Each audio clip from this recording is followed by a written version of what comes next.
We're going to go ahead and call this E911 board meeting to order. We'll go ahead and do a roll call. Councilman London, Present. Councilwoman Cuellar, Here. Councilman Box, Councilman Sims, Here. and myself present as well. First item on this very short agenda is approval of the minutes from the January 23rd, 2024 meeting. Motion to approve the minutes from January 23rd, 2024. We have a motion. Second. We have a second. All in favor? Aye. No noes or no abstentions? Perfect. All right.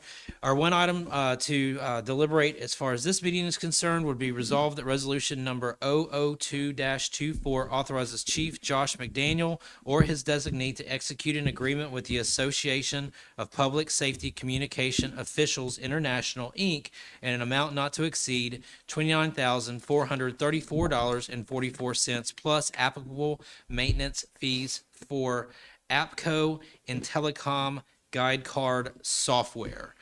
Chief, if you would like to come on up and tell us about this item.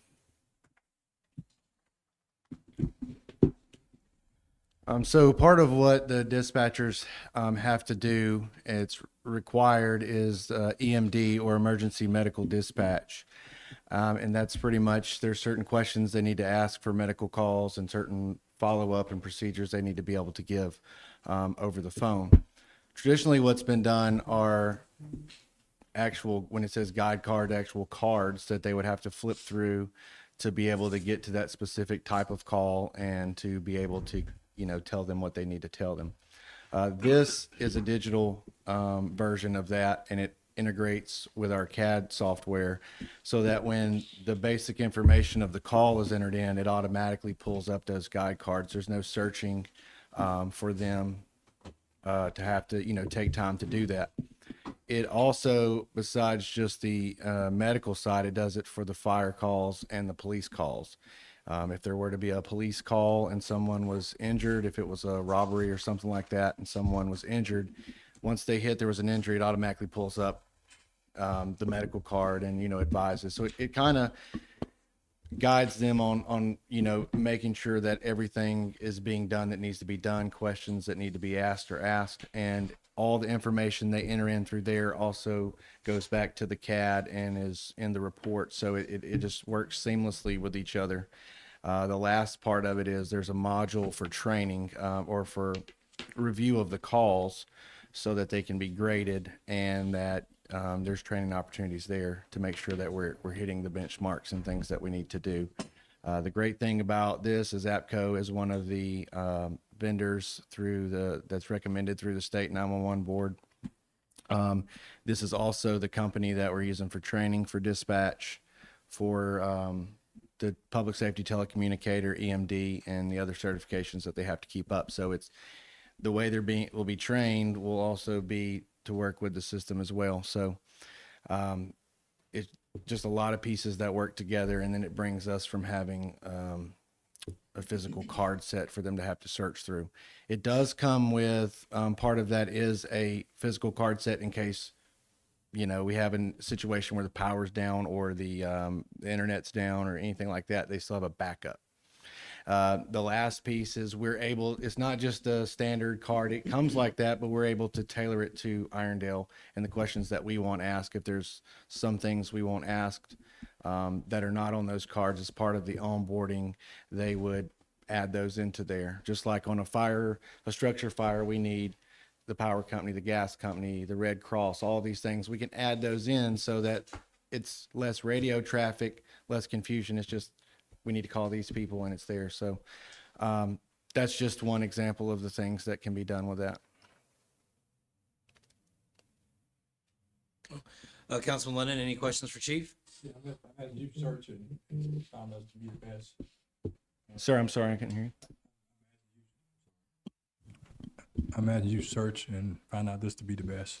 Yes, sir. Department. Yeah, we searched around. We also made sure once we did the demo that we were able to get a list of clients that use this software with Southern Software, which is our CAD vendor, to see how they liked it, how it integrated, and any issues that they've had. And one of the big, everybody liked it. And one of the big things was the customer service. and the ability to resolve any issues that they have. So that was one other piece that we found out through that portion of looking at the software. Thank you. Okay, Councilwoman Cuellar? Yes, on page 3, where it talks about our medical director, this is the doctor that we currently have on contract, right? Yes, our medical records. Okay, and thank you for mentioning the CAD, so we know that our CAD system can integrate with it, Absolutely. Yeah. okay? That was another question I was gonna ask, and then, let's see if I have any more, Chief.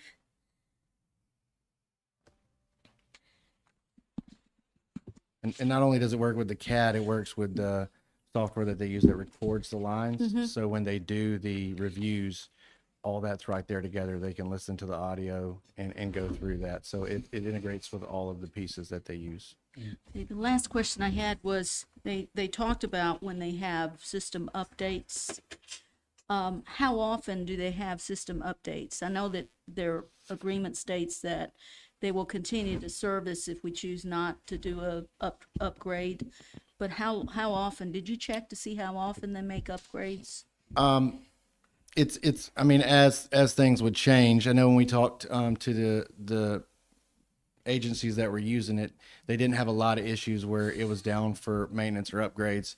And one of the things they did say where they were very upfront in making sure that we knew way ahead of time there would be, Right. so that we didn't have a lot of downtime. And usually they tried to work it where it was a period of we're not that busy, so that we could do that without having to have the system down long. And it's usually down and back up pretty quickly. Okay, thank you. Yes, No ma'am. further questions. Councilman Box?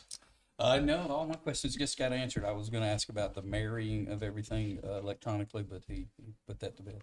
Okay. Thank you. Councilman Sims? Yeah, I mean, it sounds like it should make things more efficient, provide extra training opportunities. But, I guess, I guess that's one thing. So the same screen they're already using is where the script, I guess, for lack of a better term, is going to be. Yeah. So So they, I mean, they have their screen with their CAD, and they have a bunch of screens. I don't know if you've ever been in there. They have a ton. So it would just pop up on. anyway, they don't have to Wherever grab that's- something in their No, hand. no, no. They're typing, it's there. So like, they're I on the mean, radio. once they, they're in the CAD and they put in, it's a chest pain call, it's gonna just pop up and go chest pain. And there's just this, not, yeah, correct. sounds good. Well, my question's been answered. I'm good. Thank you, Chief. All right, thank you. That being said, with no more deliberation on this item, I would ask for a motion on resolution 002-24. Make a motion, resolution 002-24 be approved. Second. We have a motion. We have a second. All in favor? Aye. No noes, no abstentions. All right. Resolution passes. Next would just be a motion for adjournment. Motion to adjourn. Second. Motion second. All in favor? Aye. All right. We'll get this next meeting started in 7 minutes. I'm going to try to make a phone call real quick. I apologize if I am a couple minutes late.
This meeting will come to order. We'll do a roll call, starting to my left. Councilman London, Present. me, present. Councilman Box, Not present. Councilman Sims, Present. Council President Spud. And present. Thank you. Thank you. This meeting was requested by our mayor, Mayor Stewart, and we're going to be discussing a couple of items. We're going to be discussing the budget and a couple of issues dealing with our water department. So Mayor, I'll go ahead and turn the floor over to you. All right, thank you, Councilwoman Cuellar. I've changed the agenda a little bit. I'm going to spend as much time talking about PFAS versus all of the other things because I believe that's why you're here today. And I want to make sure that I go through that as well as give you ample time to be able to ask questions. And I have Jared here with me as well to be able to do that. Also, once we complete talking about PFAS, I will give you a quick update on the finances for the water department through March 31st of 2024. And then we have some capital items that we have on the agenda tonight, and Jared is going to go ahead and give everybody an update why we need to purchase the things that are on the agenda tonight. I'm going to start off by talking about PFAS and what my first introduction to PFAS is going to be. Does everybody in the audience tonight know what is PFAS? Would anybody like to share that with me before I don't want to be redundant.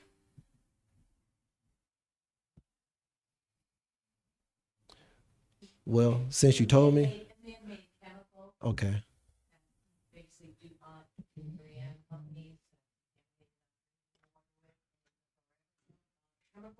Once it enters your body, you cannot get rid of it. Okay. Thank you, Ann, for. These things are not found naturally in the environment, so the chance of it coming from mining community, unless they use these artificial man-made chemicals, it's probably not from the mining community. Okay. Unless they put out a fire or something. All right. Thank you, Ann and Jenny. I'm going to give you all 10 different places where you can find PFAS, especially other than in your drinking water, if you're not familiar with it, because I wanted to inform you that it's in more places than just in your drinking water, so you wouldn't think that that's the only place that you would come in contact with it. And is absolutely correct. It is called a forever chemical because it's here and it's not going anywhere. It's going to be here forever.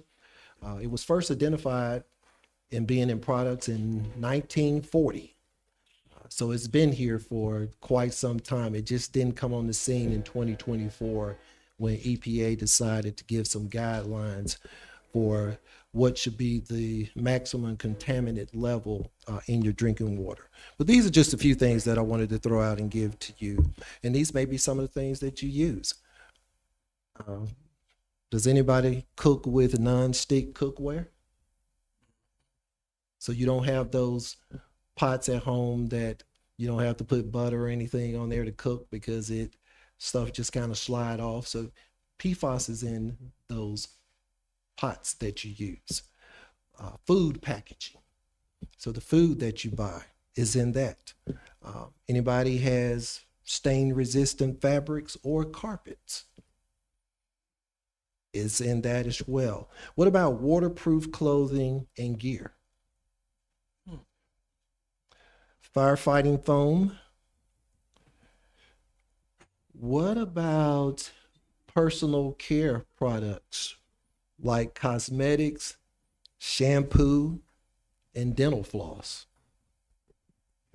I'm quite sure I hope everybody out there use these products anyway.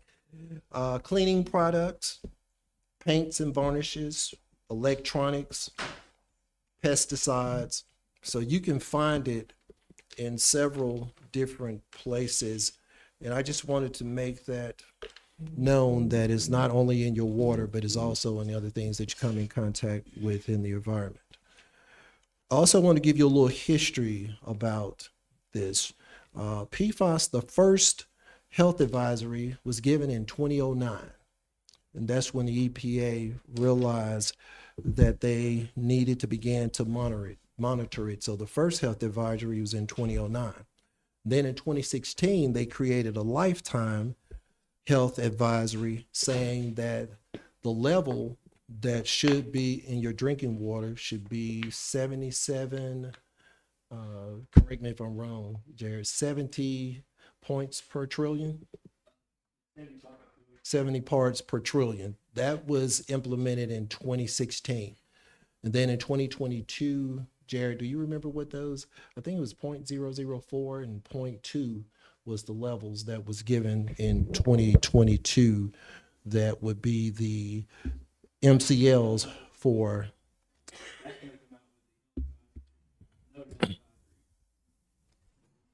yeah, so that's when they came out with the health advisory in 2022. And then on April the 10th, they came out with the final health advisory that talked about that it should be 4 parts per trillion for PFOA as well as for PFAS.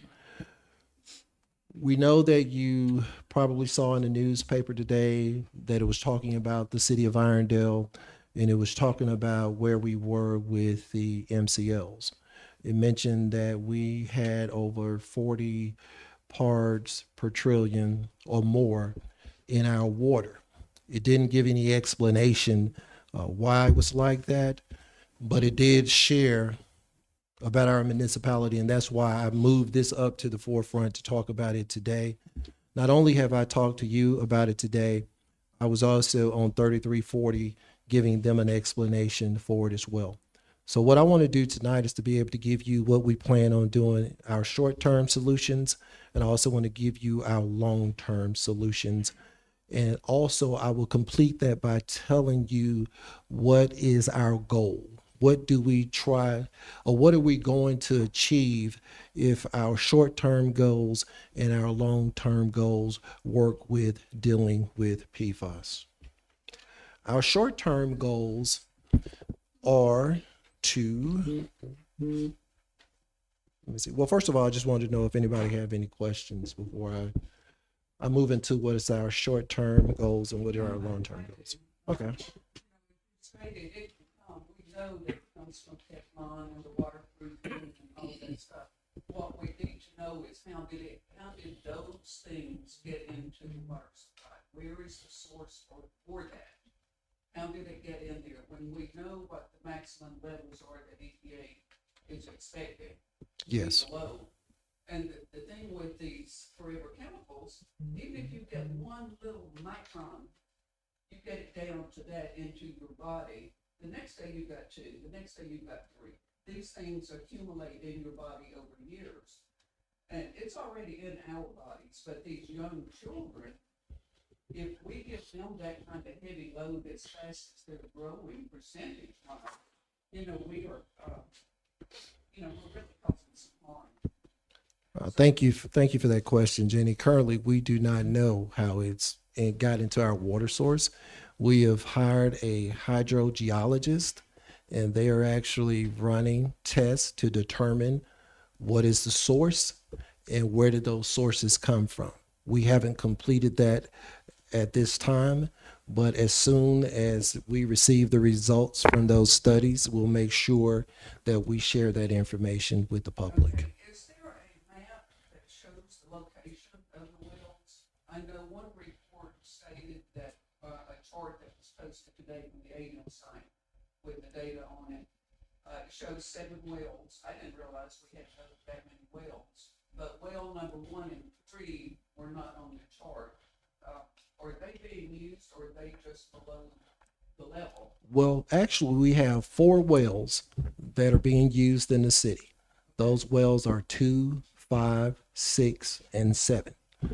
For a short-term solution, we have taken offline wells 2 and 5. The only wells that we have now that is running on a consistent basis is wells 6 and 7. And that was one of our short-term solutions, was to make sure that we take those wells offline, and we will only use them as there's an emergency situation where our water capacity to pump becomes extremely low and we can't provide water to our citizens. That would be the only time that we would use them. But right now, those wells are offline because they were non-compliant. Those two wells were Non-compliant in what sense? non-compliant based on what the standards are. Maximum level. So that's how we decided that we would take those offline. So we're only operating 6 and 7 now? Yes. Secondly, what we were going to do now that, but since we've taken well 5 offline, we were not going to do that. We were going to try to find a way to be able to blend 5, 6, and 7 and to be able to get them below the MCL. But Jared, after consulting with our engineer, and they kept working, trying to get it to that place, they couldn't get it to that point. That's why we just decided to take 5 offline with 2. So we now only have 6 and 7. Those are our short-term solutions as we speak. And the third thing is we want to do a pilot study with granular activated carbon. I had to work on this from yesterday. In the industry, they call it GAC or GAC. That's where you run your water across the carbon to be filtered, and then you try to determine how long it takes for that water to sit there and to be able to filter out PFAS or PFOA. But we know that that is a temporary measure to be able to do that. But we're also doing a pilot study to see how that would work with those wells in the event we need to bring them back online. Has any other communities in Alabama suffered from this and been able to successfully mitigate it? Sir, it's all new. I mean, like I said, the standards just came out last Thursday. So there's no data about, how this has affected, how other communities have been to mitigate it that I know of. I think there was one. I don't Okay. remember. If you all don't mind, because we only got 30 minutes, Okay. if you would just address your questions to me, so then I could answer them, or we can get help to be able to do that. And then I'm going to hurry up and try to get the rest of this information in so I can complete at least sharing with you all what we're doing at the city, and hopefully you leave with the comfort level to know that we are doing something to eradicate this issue. Ms. Pike? So I see on the agenda that there's money for drilling another well. And correct me if I'm wrong, but all of our wells are underground, but yet some of them are contaminated. So my question is what is that going to solve? If our wells are underground and they're already contaminated, it must be due to runoff, something in the soil, I don't know. Well, It just seems- okay. Well, we have 2 wells that are not, and they're underground. So that doesn't necessarily mean because we have underground wells that all of the water that we're dealing with is contaminated.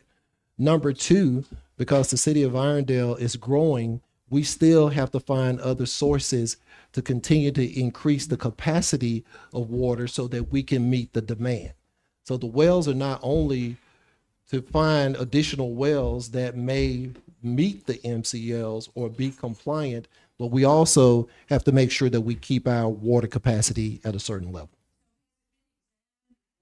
What these 2 wells that are contaminated, are they close to a landfill? I just said that we hired a hydrogeologist. They are currently doing a study to determine where sources are in the water and where those sources came from. Mr. Pavona? The other counties, go to Adam's site, you'll see all the testing done. They got counties as high as 80 parts per trillion. It's not just, our county or our location, it's across the statewide. that all have this problem and amplified because they lowered by 94%. Okay, thank you, Mr. Bavona. I'll go ahead and move into, Donna kind of shared with you, and Ms. Pike kind of shared with you one of our long-term solutions, which is drilling for new wells. But like I stated, that's for capacity, but it's also to make sure that we can find some that have the low MCLs. One of the other things that we're doing is the city is considering litigation. I know that some information was put out that we opted out of a lawsuit. And the reason that we opted out of that lawsuit because it would not be enough money to be able to fix the problem, even if we were included in that class action suit. The city of Rome, Georgia, because they've said that the only thing that really removes PFAS from the water is reverse osmosis. You have to have a reverse osmosis plant to be able to do that. But Rome spent over $100 million to be able to build this plant, or their lawsuit to build the plant and to maintain the plant was over $100 million. Therefore, if you ask the question, well, why don't the city just go ahead and build a reverse osmosis plant, and then that would be the solution to the problem? You're absolutely correct. But if we were to build $100 million reverse osmosis plant, guess who's going to pay for it? Each one of you that's sitting out there, because you're a ratepayer, you will now be responsible for paying for that $100 million. And we don't think that is fair that the ratepayers have to bear that burden based on what somebody else has done to be able to get these contaminants into our water system. So we are considering litigation. That's why we're doing the research with the engineers and the hydrogeologists, and we're gathering data. And the goal is to be able to get all of this data to be able to determine if it's feasible for the city at some point in time to be able to move forward with litigation. So that is our short-term strategy. Short-term, we've taken wells 2 and 5 offline. And we're also doing a pilot study to determine if granular activated carbon, or better known as GAC, will be a good temporary solution for those wells if we needed to put them back online in the case of an emergency. So what are our action plan? Our action plan is to be able to implement both strategies. We're currently working on the short-term strategies that I talked to you about, but we're also looking at the long-term as well. We're working diligently to be able to provide you with up-to-date information. I ask you, I beg you, that if you want correct information, please go to another source other than Facebook. We're going to put this information on the website. We're going to put this information in the city app. We're going to have quarterly meetings to have a discussion like we're doing today. And also, we want to make City Hall available for anybody that want to have their questions answered. My phone number as the water superintendent is 205-951-1413. If I can't answer the questions for you, I'll make sure that Jared, my sidekick, will be able to get that information for you. But we don't want you all to think in the community that we want to hide anything from you. We want to be upfront and let you know what's going on. And that's what Miss Cynthia Gould shared with me today when she came to interview me. She said, Mayor, I'm glad that you are doing this interview with us to be able to let us know what's going on in your city, what you plan on doing short term, what you plan on doing long term, and then how can we get your citizens involved so that they can participate in the process and keep us aware of what's going on. So what do I need for community involvement? We're going to encourage you to stay informed about the PFAS mitigation efforts. We're going to provide you with information about PFAS and the city plans to address the contamination. And we would love for you to show up on a quarterly basis to the meetings that we're going to have going forward to discuss our water department. And what is our ultimate goal? Our ultimate goal is by 2029 to have 0 level of PFAS and PFOA in the Irondale water system. Do anybody have any questions? You Jenny? mentioned using the hydrogeologist to drill an exploratory well or series of wells to determine where the contamination is coming from. But you indicated that you use that information in order to seek funding to clean up the wells. Well, let me There are rephrase. existing wells, but if Well, let me rephrase that, Jenny, because I wasn't, if I said it, I misstated. I never said that the hydrogeologist was drilling the wells, because the hydrogeologist is not the person that's drilling the wells. We have a company that specializes in drilling the wells, is drilling the wells. Now, what the hydrogeologist is doing a investigative study to determine the sources, what's in the water, and where did it come from. That's what they are doing. Okay, so I guess my question is, I'm assuming that once it's determined what it is and where it's coming from and the source, maybe if the source is shut down, maybe you can still use the wells. They could be cleaned up and used. If the source is, we don't know that. Right. That's why we're doing the investigation. Once we do the investigation and get all of that, only thing that I'm going to say, we can't make an informed decision, nor will I try to give you an informed decision, nor will I begin to talk to you at night about hypotheticals, because I'm here to be able to provide you with what we know, what the facts are, so that you'll know exactly what's going on. And that's my goal for tonight, to provide you with the information. Well, we have not released the press release as of today.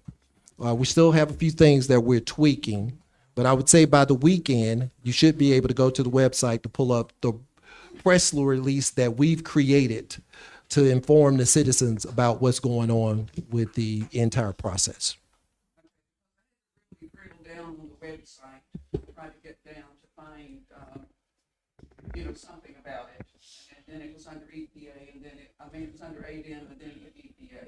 If we could have a more direct link to it, so people could be informed. Okay. And also, Well, let me ask you this, Jenny. Do you have the app on your phone? I do- Okay, well, we're going to put it on the app. That will probably be the quickest way to get to it, because the only thing you have to do is pull up your app and then just hit the link and go directly to where you need to go. Hold on for 1 second, Jenny. We got some other people that has some questions, so I want to give them an opportunity to ask their questions.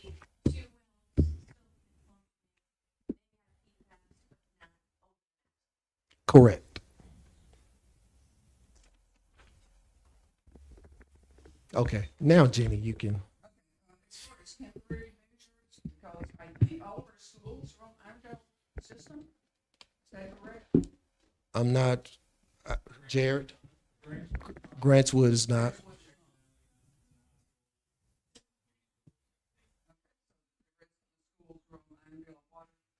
Okay, is there any kind of temporary measures within the schools?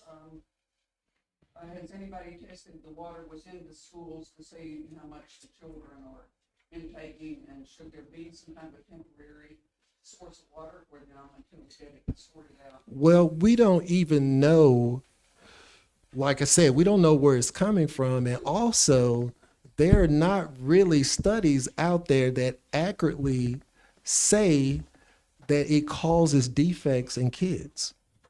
If you have it, I would appreciate that if you'd send me a copy of it. But they have said that there's speculation There's nothing. Well, EPA. I mean, just go to the website.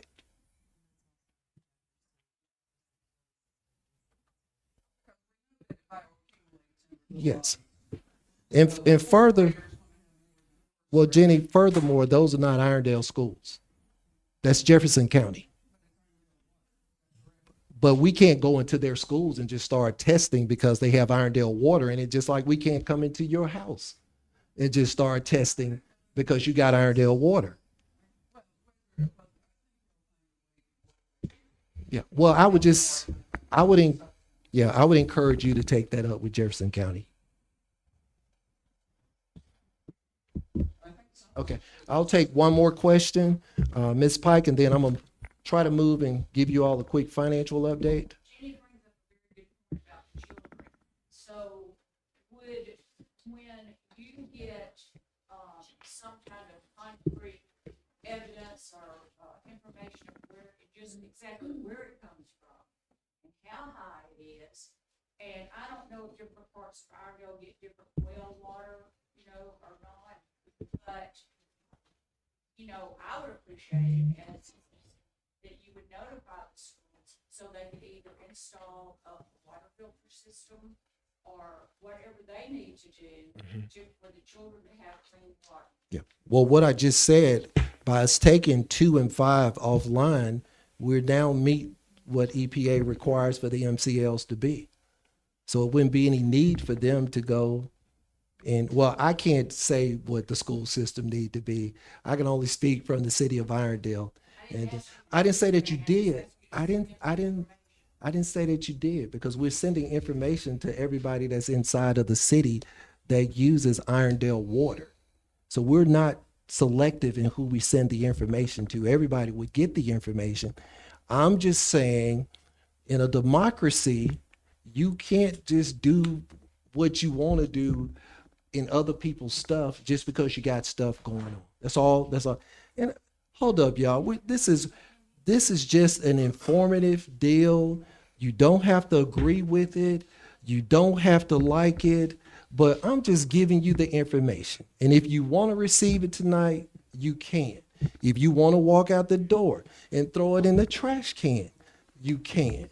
If you want to frown and don't want to receive it, I'm okay with that, because I'm just here to give you the information that you've requested. And now I'll move on to the financial report. If you want to, I'm getting, Jenny, this is my meeting. Order, please. This Order. is my meeting, so you don't dictate what goes on. No, it ain't your Please, meeting. order, please. I'm the one that's dictating or controlling the meeting. You know, you just can't speak out in a meeting. Ladies no and matter gentlemen, if it is your meeting. order, please. The floor, Thank you, Please. Councilwoman Cuellar. give the mayor an opportunity to speak to everyone that's here, please. He's got some more information. He's already stated that the information will be provided through the City of Irondale's app as well as our website. He has said that he will have this information done by the weekend. So please be patient with us and allow him to explain more about what's going on with our water system. Thank you, Thank you. Councilwoman Cuellar. And I will finish with letting everybody know financially, where's the water system? Through March 31st of 2024, our revenue was $1,680,969. Our expenses was $1,995,815.61 for a surplus of $585,153.39. Those are the numbers for the City of Irondale finances for the water department through the first half of the year. I would like to say that I appreciate everyone for coming out and being a part of this meeting. I hope that there's some information that you have learned and has been helpful to you. As I stated, we will continue to provide you with information about what's going on in the system. Still I ask that you pay attention to the website or download the app to your phone. And if you could do those two things, we would really appreciate it from the city of Irondale. Again, thank you. And now I ask that you prepare your hearts so that we can move into our city council meeting. Ladies and gentlemen, Mayor Stewart, thank you for updating everyone.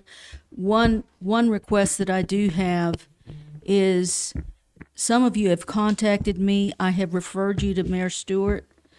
I ask that you continue to do that because they are following up on everything with the folks that are involved in this. And the council does not have all of this information. And it is why I've been referring you to the mayor. I ask that everyone that's here today, this evening, please, if you have any questions, contact our water superintendent.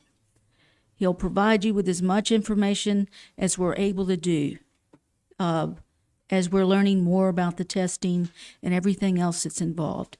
So I ask that you please be patient with us. We'll keep you informed as we're able to get the information to give you. Do I have a motion are there any additional comments by the council? Motion to adjourn. Second? Do I have a second? Got a second? All in favor, please. Aye. Thank you. Motion carries. This meeting's adjourned. Do we require a recess for a couple moments? Couple minutes. Okay. Let's give us 5 minutes before we move into our regularly scheduled council.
To go ahead and get started. Thank you for a little bit of grace there as we kind of just to pause from one meeting to another. So thank you for that grace.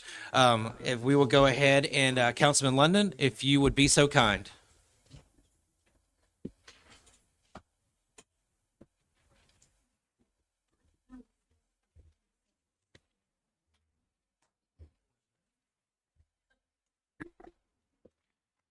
You'll go ahead and get us going, sir. Let us pray. Father God, even though we mess up, you still love us. You still have mercy on us. And we're thanking you for that today. And Father, forgive us for all the times that we chosen anger over forgiveness. And please reveal who we are.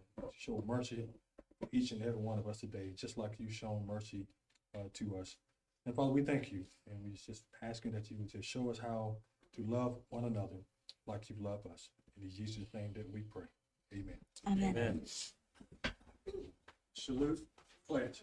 I pledge allegiance to the flag of the United States of America and to the republic for which it stands, one nation under God, indivisible, with liberty and justice for all.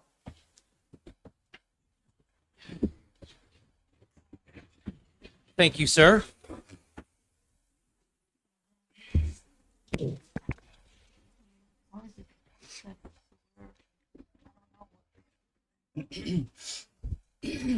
We good for roll call? Yes. All right. Councilman London, Present. Councilwoman Cuellar, Here. Councilman Box, Present. Councilman Sims, Present. and myself present as well.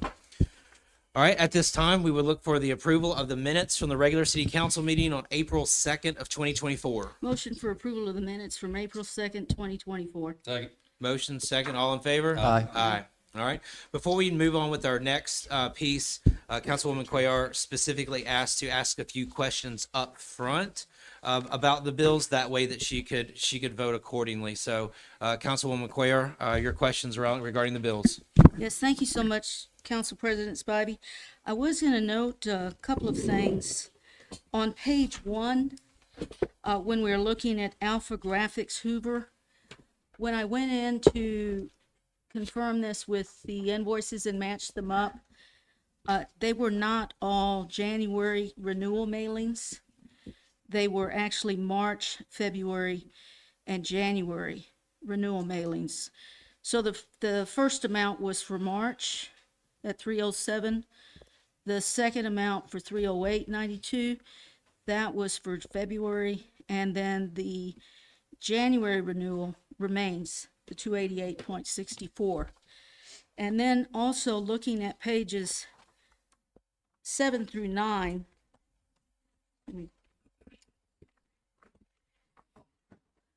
I had asked if on our finance approval expense report here, if we can please have the card names there. It makes it very easy for me whenever, if I highlight something, it's so easy to just go in, pull the statement, pull that particular purchasing card, and look at it when there's not information in this description.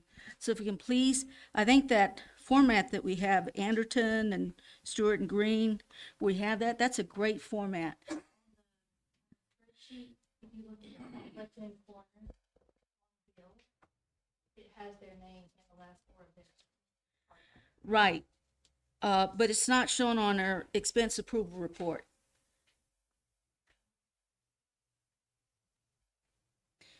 You mean to like enter it? Yeah, the way you have it with some of them, Okay. it's a whole lot easier. When I get the council packet and I'm looking through it, it's a great, saves a lot of time. If we can please, and then the other questions I had were these amounts. If you look on page 9, they're in the middle. We've got 1 cent, we have 4 cent, we have 1 cent, we have 46 cents, 72 cents, 5 cents. Were these cards compromised, or, I mean, I can't imagine someone charging a card. Even when I went in to match them with the invoices, there were no charges for 1 cent, 5 cents. I can What are answer. these I can answer that if you want me to. What they are doing when they get the bill, the bill, like say for instance, I'm going to use Fleet. Well, the Fleet serve cars throughout the entire city. When they receive a bill from Napa, they break down the bill and charge it off to every department, even if it's $5. But if that $5 went to 6 different departments, they break it down and put it off to each department. That's why it looks a little bit confusing where you see all of those. It make you think that somebody basically got the credit card, stole or did something to it. No. But what they did, they just broke down the individual. They took the sum and broke it down into individual amounts to make sure that they cost it off to the right department. Okay, I understand what you're saying, Mayor Stewart, but I'm gonna look at 6,009. We have the line item being 54340. 1 cent. Line item 54350 for the same department. 4 cents. And then $1. And it's, I'm just sharing with you what they shared with me. I can go back and ask them, but that's Yeah. what the accounts payable clerk shared with me. She told me, Mayor, if you look at the bills and you see that it looks kind of funny with all of these different charges broken down, the reason that they're broken down, that the people that are entering the bills are breaking every penny down, that it's expense off to the correct department. I mean, if it was me and if it was $5, I'll charge $5 off to one department. This is what I told them. all right. We So- pay, can I just finish this, Council Yes. Foyer? Because this is funny. I said, we pay you $25 an hour and you actually breaking down a $5 charge. When you can just charge it off to one category and move on and do something else. If you don't want them to be able to do that, I'll ask them that if they just put it in lump sums and don't break it down to those smaller amounts. But that's the reason that it's Okay. like that on So, the expense report. one of the ways, I always ask questions and try to come up with a way to work with it. I want to thank you for the sheet that you have. So helpful, gives answers to all the questions. Can we put that 0.01 on that sheet that you're putting and just list it that way, and that way it's done? That's a good way to work with it. And those are all the questions that I have on the expense approval report, been answered. Thank you, Council President Spivey. And thank you, Lee. Appreciate it very much. Before we make a motion, do we have any other questions about the bills? All right, with no further question, if we could have a motion? Make a motion to approve the current bills, $828,750.63. Second. All right, motion and second, all in favor? Aye. Aye. All right. At this time, Mayor, you have the floor for your report. Thank you, Council President. I want to thank everybody that is here tonight. Hopefully you will find this meeting to be informative as well as enjoyable. I have 11 things that I'm going to mention briefly, and then I have a presentation that I would like to give to the young entrepreneurs, everyone that participated in the event and that was given an award. I want to make sure that I provide them with that tonight. On the 11th of April, we had the CEI reunion at the Civic Center, and it was great. On April the 12th, we had We Got Game at the Civic Center, and there were over 300 people that participated in that event, from Name That Tune, Family Feud, and the people really enjoyed bingo. We even had a group to come over from Kirkwood by the river to play bingo at the Civic Center, and We Got Game.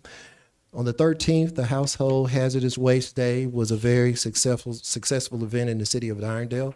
Even though they were supposed to stop at 11 o'clock, they were still taking things around 12. I would like to thank all of the guys that work in Public Works for being there on that Saturday and helping Jefferson County with that event. On today, we had the Ruffiner Park groundbreaking at 9 o'clock. It was a very exhilarating event to be able to see how the area is taking shape in April of 2025. We will be able to have our first baseball and softball games out there for the girls. Currently, we are looking for somebody to head up our recreation department. We don't want to wait till next year to start recruiting and getting the kids ready to play baseball. So you'll be hearing more about that we're looking for a person to head up recreation in the city of Irondale so we can make sure that we have the programs in place before the field open in 2025. We also have Trash Amnesty Day going on. Currently, we're in District 2, and we will be moving to District 3 the week of April 22nd, and I think we finish up in District 4, if we hadn't been there, the week of April 29th. We're having a town hall meeting on April the 30th. I'll be talking about the finances of the city, the vision of the city. I will cover some of the things that I talked about in the state of the city, but I would definitely lay out the finances for the upcoming capital projects that we have here at the city, so you don't want to miss that. On May the 2nd, we're having the mayor's prayer breakfast at Church of the Highlands.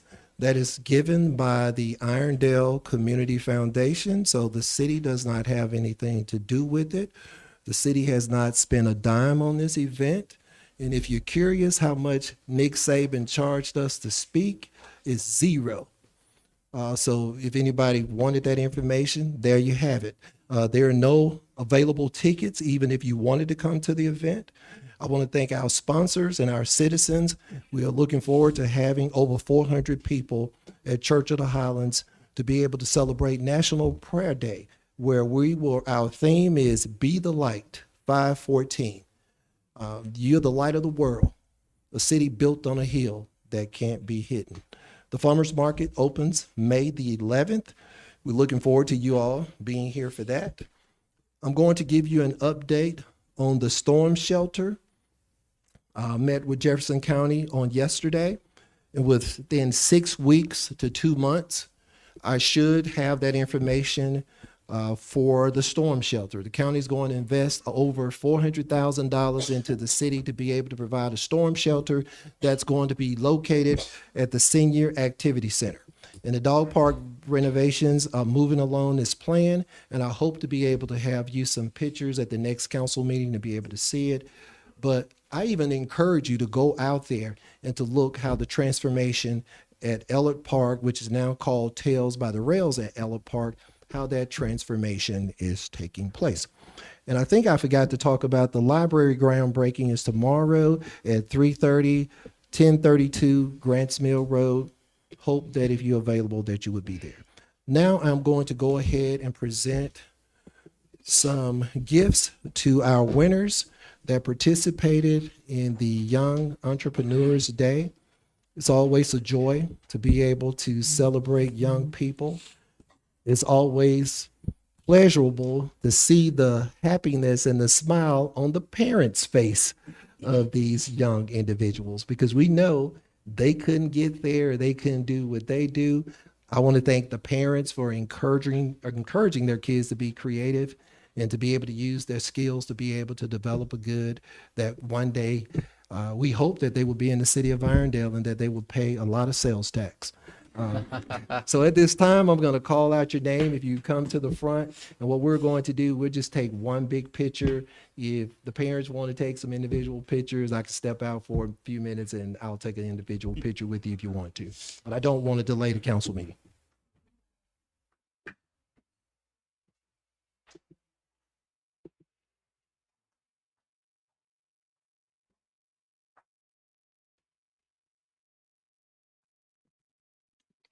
Now, high school division, third place goes to Kenya Woods.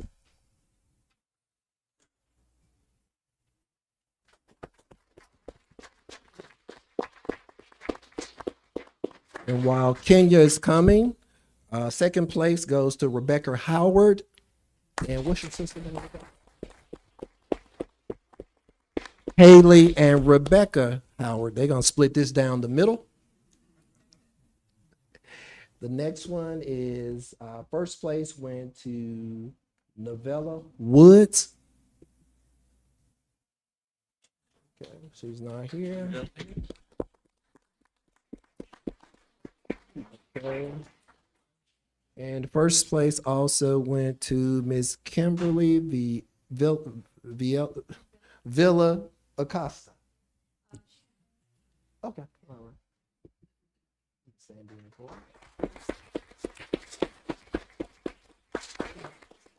Middle school, third place goes to Faith Joy Cohill, and her mother called and she won't be with us tonight.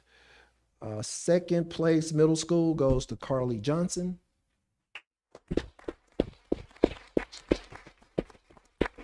In first place, middle school, goes to Irondale finest, Miss Stella Gerganis.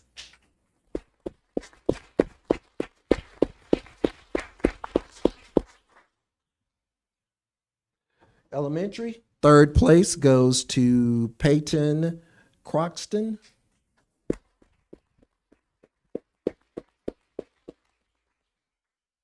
Second place, the People Choice Award goes to Skylar Gillian.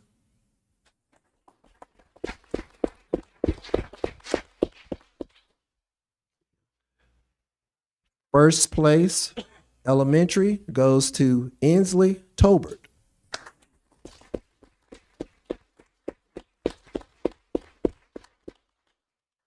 Do you all see a reoccurring theme up here? Can you all tell me what is consistent? All females. They said that the females would lead us. So, guys, I gotta pump them up next year.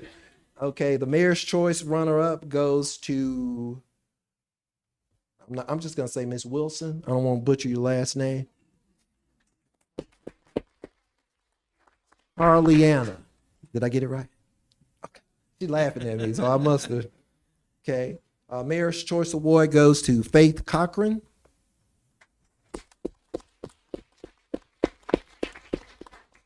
Outstanding Brand runner-up goes to Charlie Revelle. And Outstanding Brand winner goes to Antonio Jones.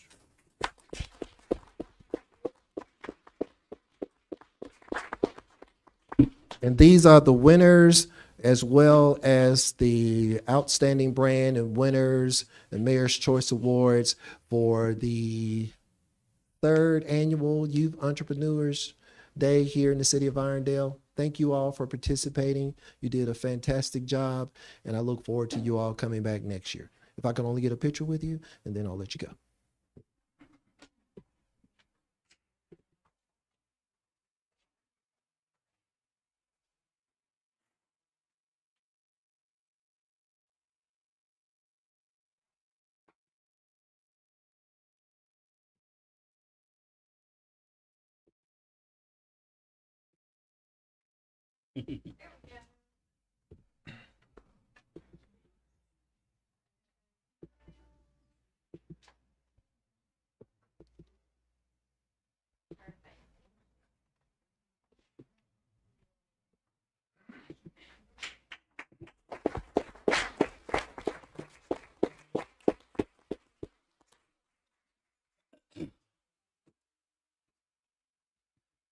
Thank everybody for coming. You can be dismissed, and look forward to seeing you all next year.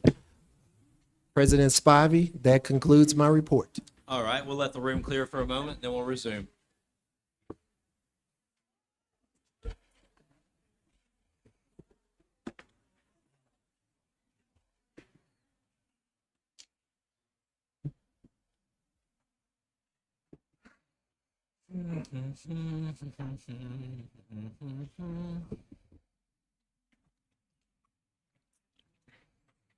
All right, we'll go ahead and resume. At this time, we'll go ahead and get into our council member reports. Councilman London, floor is yours. Yes, first of all, good evening to everyone. Just a couple of things. I don't know if Chief want to talk about this, but they'll be starting a Citizen Fire Academy. You want to talk for a second about the Citizen Fire Academy, Irondale, starting May the 9th, which is going to get me whipped because that's my wife's birthday, and she's starting classes on that night. Yeah, we're going to start the Citizens Fire Academy on May the 9th. It'll be a 9-week program. We'll do a Thursday night for all but 3. of the days. 3 of them will be Saturday mornings just because of the things we want to do. Will take a little longer than the 2 hours we'd normally do during the week. We're going to have some more hands-on things on the weekend. So if you want to sign up for that, we have a link on our Facebook page, and I sent it out through the app today. So we would love to have you if you're just interested in what we do at the fire department. And we also will have the dispatchers there as well to talk about what they do and do some tours of some different facilities. So that's going on. And I also want to remind everybody, we're doing CPR the second Saturday of each month, and you can sign up through the website on that. And I sent out something on the city app today for that too. Thank you. Thank you. Thank you. Well, you got my second one. The second Saturday of each month, CPR class. You miss one part. It's either 2 hours or a 4-hour class. So you can choose either one, but the price is the same. And that's held at the Irondale Civic Center. Also, I'm excited about May 11th, the farmers market. Mayor mentioned that earlier, so we're excited about that. Also, last thing, Mayor talked about the park and looking for someone to do our program. And he and I had just kind of have a brief meeting and talk about this thing. We'll be having some citizen input as soon as we get our ducks in a row. We'll be having some citizen input about what you want to see happen in our park. So you'll be hearing from us in the future. And then also something I thought about today, naming our baseball team. What do we want to call Irondale Baseball, Irondale Mounties, Irondale. So we'll be looking forward to naming our baseball teams, giving them a name. I don't know but we'll talk about that. Kind of like we did the dog park, I guess. We'll do it that way and naming our baseball team. And lastly, man, this morning, long time coming, Ruffner Baseball Park is something that's dear to my heart. We're excited about that. And everybody knows me as the bulldozer man. I brought my bulldozer tonight. And you know, everybody knows that I don't believe in anything until we see some dirt moving. As I was speaking today, and Mayor reminded me of it today, and also April, as I was talking, there was dirt being moved behind my back as I was speaking. Is that, and nothing but God, right? Nothing but God, all right? Bulldozer like this and dirt moving. So we're excited. We talk about the old memories, but we're excited about doing, making new memories in our baseball park. And I think that's the end of my report. Okay. Thanks, sir. Yes, sir. Councilwoman Cuellar, you have the floor. Yes, thank you. Good evening, everyone. And thank you so much for being here. And for those of you that are by live stream, thank you for tuning in. This goes to the council members. Two of the first things are for council members. I sent you the RFP information on the Treasury laddered portfolio and the OPEB account to you this past April 4th. Would you like to invite the firms that submitted RFPs to ask further questions? I think it would be prudent. Okay. Would you like that to happen on May the 8th? That's when our next council meeting is scheduled, I believe. It's on a Tuesday. Fine with that. Would you like to invite them on May 8th and you can ask your questions? And if you have anything else you would like from me on that, please let me know and I'll do my best to get you the information you need. Second is a reminder about our ordinance committee meeting that's scheduled. It's May 7th. So it's May 7th at 5 p.m. to discuss the sections on our council meeting ordinance. I met or spoke briefly with our legal counsel on it and noted that I think the best way that we can approach this is to send you the red line copy and comments or notes no later than May 1st so that you have plenty of time to review the amended ordinance, then you can give your input. And so when we come for the meeting, you'll see it. You'll have some suggestions you can make. This is what I would like to get the input from all of you. And then this way we can come up with a very good ordinance for our council meetings. Number 3 is for my constituents. Mayor Stewart alluded to it in his announcements, and that is that our Trash Amnesty Week begins the week of April 22nd through 25th. And our public Works team members are going to pick up garbage items and some construction piles. Please do not put out hazardous materials because they will not be picked up. And I did send out a reminder on my group District 3 Facebook page, as well as through email distribution. So please mark your calendars. I know that's a very popular event that goes on throughout the city. And I want to thank our Public Works team for everything that they do to enable our community to get rid of things, and our city can look very, very nice. The last note is for our Carl Daly community members. Jefferson County Roads and Transportation is going to temporarily close Carl Daly Road for a pipe replacement beginning on April the 29th through Friday, May 3rd. This also has been posted on my District 3 Facebook page, as well as the email distribution. You have a copy of the detour map so that you can know which way to go while this construction, this work is going on. If you have any questions, I ask that you contact me. I'll do what I can to get you answers. And please mark your calendars and spread the word to our District 3 community so that they are well aware and can make some alternative plans, and they won't be in a hurry and then they find out that it's closed. This concludes my report. Thank you. Thank you. Councilman Box, you have the floor. Thank you, Council President. Yeah, just echoing Councilwoman McClellan and Councilman London's. It's good to see everybody here. Hopefully, we'll continue to have a productive meeting. I Check your believe. mic. Okay, is it on? It might have just been a closeness issue. Okay, let me just bring it a little bit There further you up. go. How about now? Is There that you better? go. Okay. I believe Chief McDaniel had asked for a little bit of time during my report to address something. So have you already addressed that, or That's why did it for London? Very good. Well, once again, just thanks to our police and fire and our abatement committee that keeps getting our city cleaned up. If anybody has some concerns about things that need to be abated in the city, please contact me or the abatement board, and we'll try to get that moving forward. And that concludes my report. Okay. Councilman Sims, you have the floor. Good evening, everyone. Thank you for coming.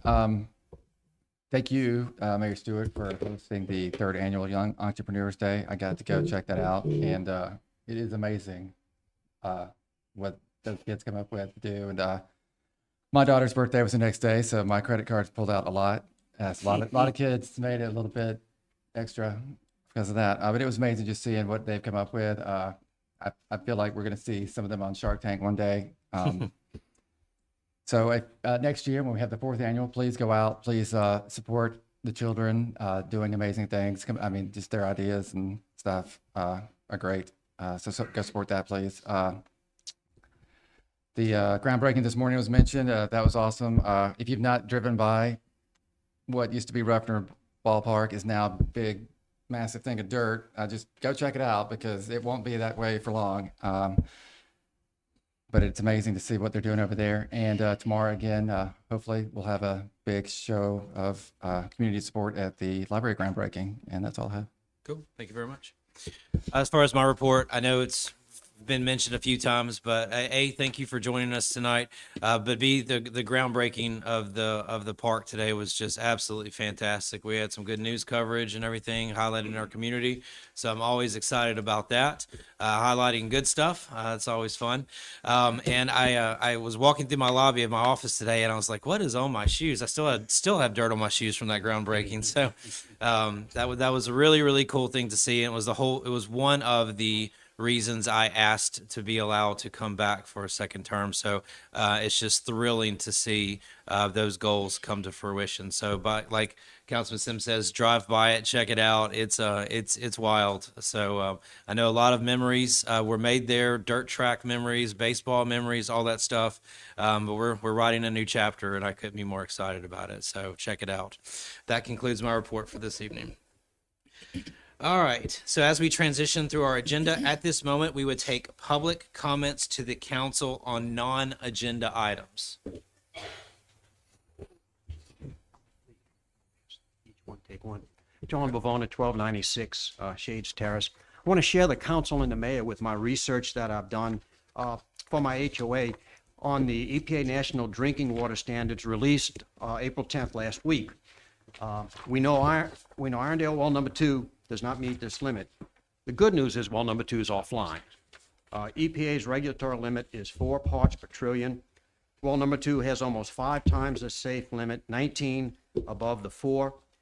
Put it in layman's term, or simply stated, well number 2 has 19 gallons of a toxic chemical per 1 trillion gallons of water, 15 more gallons than the current limit. Good news is well number 2 is offline again. I might say it's a small amount, but it's known as a forever chemical. It stays in your body. It's the reason why children are more at risk. But what does this mean? The city is not at fault because EPA reduced levels. They went from a 70 parts per trillion all the way down to 4. That's a 94% reduction. They based it on over 400 peer-reviewed scholarly articles during the past 3 or 4 years to drop it to 4. 4 is the level that is most discernible in a lab. So that was their basis of going down to 4. If you see something less than 4, like I think some of the other wells, it's like a trace, it's a trace content. So they took it about as low could be. What does it mean? I would like to see testing or recommend testing out of the faucet somewhere because that's the true indicator. And hopefully with well number 2 off the line, Mayor, it'll be really, really low. Now, the handout I gave you shows my research on the cover sheet that has Irondale water well number 2. Page 3 cites the health issue, but more importantly is this handout, Investing in America. And my research showed that 2 years ago there was a bipartisan infrastructure law that was passed. And the focus on one aspect of it, it was the infrastructure law, was, quote, to deliver clean water to all American families by investing $55 billion to expand access to clean drinking water across the country. That's quote. Your tax money through the White House sent money to every state in the union. Page 2 shows the money, and this is just of March 7th, 2024. Page 2 shows the money allocated to the state of Alabama for water improvements, $379 million. That's a funding source. I'll add that my research indicated City of Lafayette, Louisiana, tapped Louisiana for recently $6.6 million to upgrade their water treatment wells and their water treatment facility and their wells. So that's a funding source, and hopefully the city will look into that. And not so, it's our tax money, won't have to be passed on to us. And like I said, if Lafayette can do it in Louisiana, certainly this is an avenue that the city can pursue, knowing Alabama's got $379 million. And again, the footnote is that's of March 7th, 2024. You can't get more recent than that. So with that, any questions on what I've researched? If not, I'll just hope that the city. Let's take a look at it, if you don't mind. Council President, do you just mind if I respond to Mr. Pavona? Because he Please. mentioned about the money that they had at the state of Alabama. We applied for some money from the state of Alabama, but they said because our water system was financially sound, we were turned down in the first round of money that came through. So we're reapplying. Right, But I I just mean- wanted to let you know that we did try to get some of the funding, but they said that we were in too Yeah, good but- of a financial And condition to be Mayor, able to that, receive that, it. that these standards just hit everybody last Wednesday. So the state should do an about face and use this money to help. And it's not just our county. Our city. If you look at the ADEM report, there's a number of counties that's in bad shape. So hopefully the first one of the well, no pun intended, will get the resources. Thank you, sir. Council President Spivey, I just want to thank Mr. Pavona for providing us with this information. And thank you, Mayor Stewart, for keeping us updated on this. And I am hopeful that the state will certainly reconsider and providing funding to help us in these efforts. Thank you. Any other comments to the council on non-agenda items?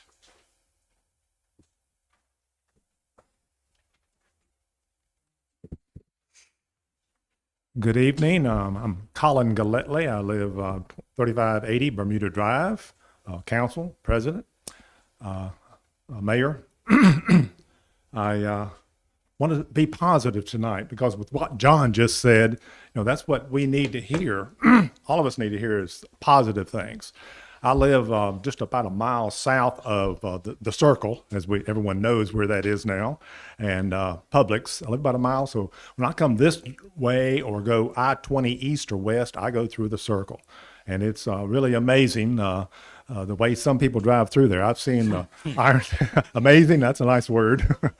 But I won't comment on that. But being an engineer, when I heard about this, I said, well, I'm going to look into it. And I actually contacted the Jefferson County engineer who was responsible, and he informed me of several things, and I spoke to y'all about that.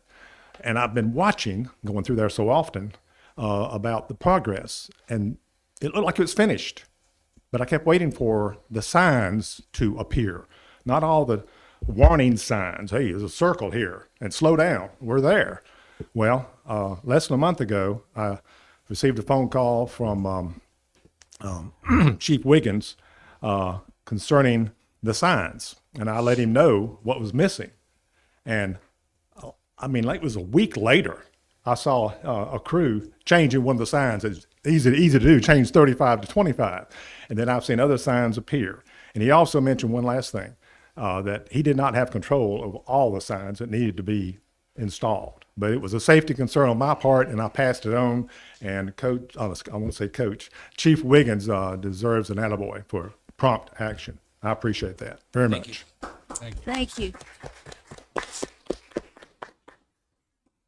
Any other comments to non-agenda items? Thank you, Mayor, Council. John Schoen. I'm at 3848 Rock Ridge Road. I represent several different organizations, one of them, of course, being Exchange Club, but also I represent the Birmingham Community Concert Band Association. We had made an attempt to reach the scheduling officer for the Civic Center, and we had a date available of June the 16th, I guess. It was a Father's Day, but unfortunately I found out this evening that that's not available. We have a group of about 100 band members that have a concert, and it's free, and was wanting to hope that we could have the support of the council for taking care of whatever expense was involved at the Civic Center when we find a date that we can do a concert. I've been told it was $1,000, and I don't know exactly what it is right now. I haven't been able to get with Mr. Doss yet regarding the issues, but I wanted to mention that, and also I wanted to thank these Public Works for lowering the flags to half-staff and raising them back up again to respect the officer's burial that passed away in Montgomery. We try to keep track of that, the Exchange Club does, and we tell folks about when the best time is. A lot of folks look at only the President of the United States as being able to require flags go to half-staff. The governor of the state also has that opportunity. Those are the only two people that have the right to lower the flags to half-staff. Thank you very much. Mr. Schoen, when y'all agree on a date, just let us know. I'm sure we can work something out. All right. Thank you. Any other comments to the council on non-agenda items? Yes, ma'am.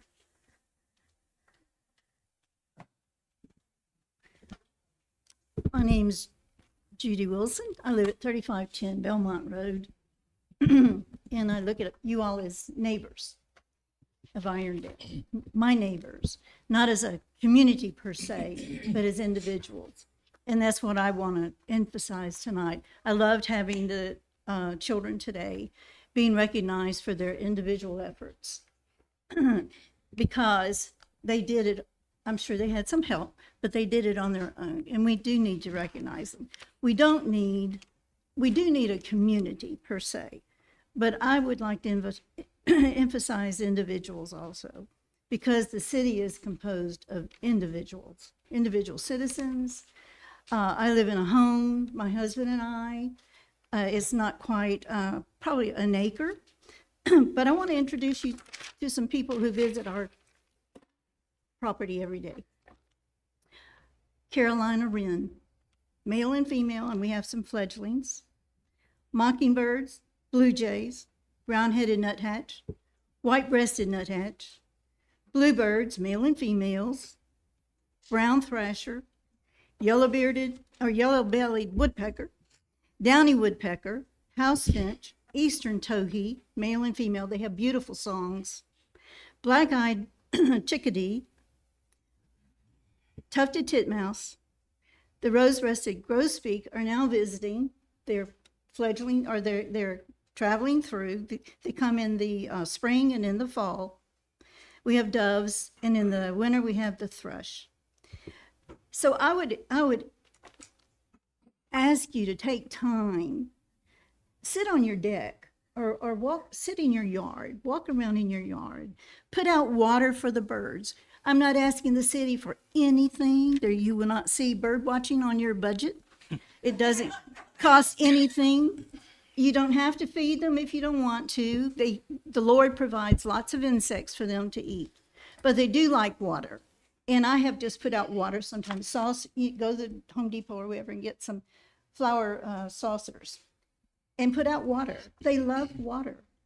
And like I said, for a while, I thought with all that was going on at Publix in that area and the Circle, I thought we would never have any quiet again. And I used to describe our part of town as the quiet side of Irondale. I became very discouraged. But finally, all of that, or most of that, is over now. But we have the birds. Now, this was just this morning. We sit on our deck in the morning and we have our coffee. Sometimes in the afternoon. They will come off and on all day. We love them. God provides them. So you don't have to have the city provide your entertainment necessarily. It's nice when they do things. But look to yourself. Look to what God is providing you in your own backyard. And if you want to come by our house sometime and sit on the deck and have coffee with us, you're invited. We drink strong coffee. Thank you, Ms. Judy.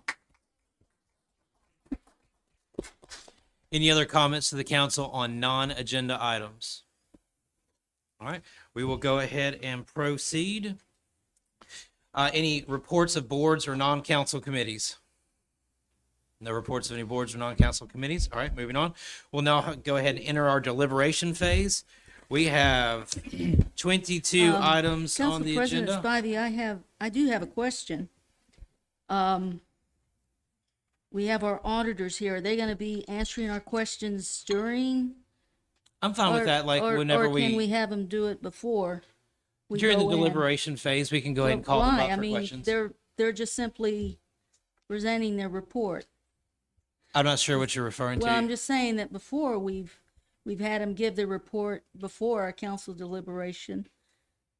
And I'm I wondering guess I was why- going procedurally down the line. I wasn't necessarily thinking about something, but if y'all would, I guess, in order to save them a little bit of Yeah. time, if that's what you're Right. referring to, if we want to go ahead and move on to that item, I see nothing standing in the way of that.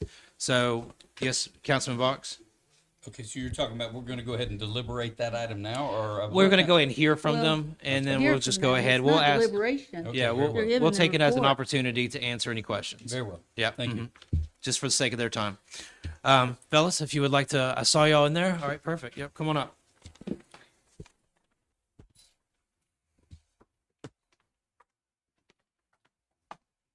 Good evening. My name is Stephen Von Hagel, and I work for BMSS. We're a CPA firm here in Birmingham.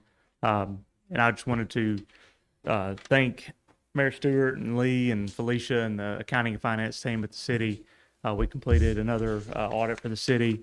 I'm going to get out of the way and let Jake Beckert from our firm give some highlights on the report. But just wanted to thank everyone and say the city's finances are in good shape. We issued an unmodified opinion, an unmodified audit opinion, which is the highest level of assurance that we can give as a CPA firm. And I'm going to let Jake kind of hit some of the highlights. Thank you again. Thank y'all so much for having us tonight. It's always a pleasure to come visit the city of Irondale. I know the council has received this report in advance, so I'm just going to go very high level just to keep us moving. And at the end, I'll be happy to go over any questions or into more detail if someone has questions on specific pages or items. But as Stephen mentioned in the report, it's a clean report, the highest that we can give. And then that covers the first 6 or so pages. And then you get into the management discussion and analysis. Most of that is coming from Mayor Stewart and staff here at the City of Irondale. All that we do on the audit for that section is make sure that it is consistent with the rest of the numbers. So all of that other information is coming from the city and is controlled by them. And excuse me. So that will jump us through. And if you're looking at copies, I'm going to go ahead and jump to what is page 18, which is just your, in for-profit terms, your balance sheet, but your statement of net position. And just wanted to point out that if you look on page 19 and you see the net position for the city, you'll see that the combined components are about $21 million. And what that means is the assets of the city exceeds its liabilities by $21 million as of the end of fiscal year 23. So great position to be in. And then the following pages, which is the statement of activities, you'll see firstly that we added in a line for the Civic Center. So now you can kind of see what expenses and revenues are coming directly from those items. And it breaks down the income and loss from the various government groups. So when we look at government financials, there's government-wide financials, and then there's fund financial statements. And so the pages after that are just going to be the specific fund financials and the reconciliation for how you take the fund financials to get to the government-wide financial statements. So I just wanted to mention that briefly. Most of those schedules are consistent, no changes from the prior years, besides obviously updated for current year information. So that will get us to the water fund. And all I wanted to point out is on the water is you'll see there's several lines for different income levels. And this is looking at about page 28. And so that just is showing you, just based on charges for services, where do revenue lie, or operating income and loss, how does it look after you add in interest and things of that nature. So you see at the end, there was an increase on the water, but that includes transfers in and contributed capital and things of that nature. That will take us again to the notes, which I'm not going to go into super detail because there's like 50 pages of notes. All that to say is no substantial changes in the notes. I would draw your attention to note, the end of note 1 and then note 2. So the end of note 1 is going to talk about the accounting changes that were implemented in fiscal year 23 and the impact, if any, on the city's financials. And then the end of note 1, I just draw your attention to, also there's a reclassification note. And that just talks about there were some things presented last year. If you compare them to like balance sheet items, they may change. The numbers didn't change, but we just reclassified how they were presented as we got additional information or reinterpretations of things. And I believe that is going to take me through all the notes. Again, I would encourage you to read those in conjunctions with the MD&A just because they're going to have a lot more detailed information specifically about the pension and various things. And then the only thing I did want to mention is when we look at the RSA pension, there's a 10-year schedule in there that shows the funding percentage of the city's pension. And so that has fluctuated between 74% to it's currently sitting at 62%. And those rates are not set by the city, so you really can't necessarily control what your funding percentage is. It's just going to determine by what RSA says your current rate is and then how your investments do. So, but if you want the detail of how did that get determined, that's on those pages, as well as the following pages have the OPEB information. There are following schedules that are just determinations and totals for various component units and further details from the other statements. So the last thing I'm going to draw your attention to is at the very end in the compliance section.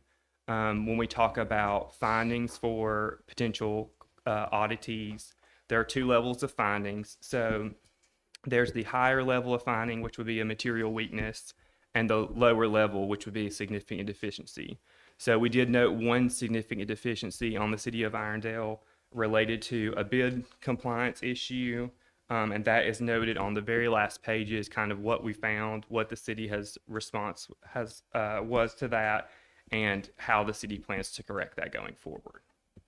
So that is the very brief highlight for the audit. And like I said, I'm happy to answer questions, or if someone has questions about or comments on specific pages, I can go into more detail. Councilman, any questions for the speaker?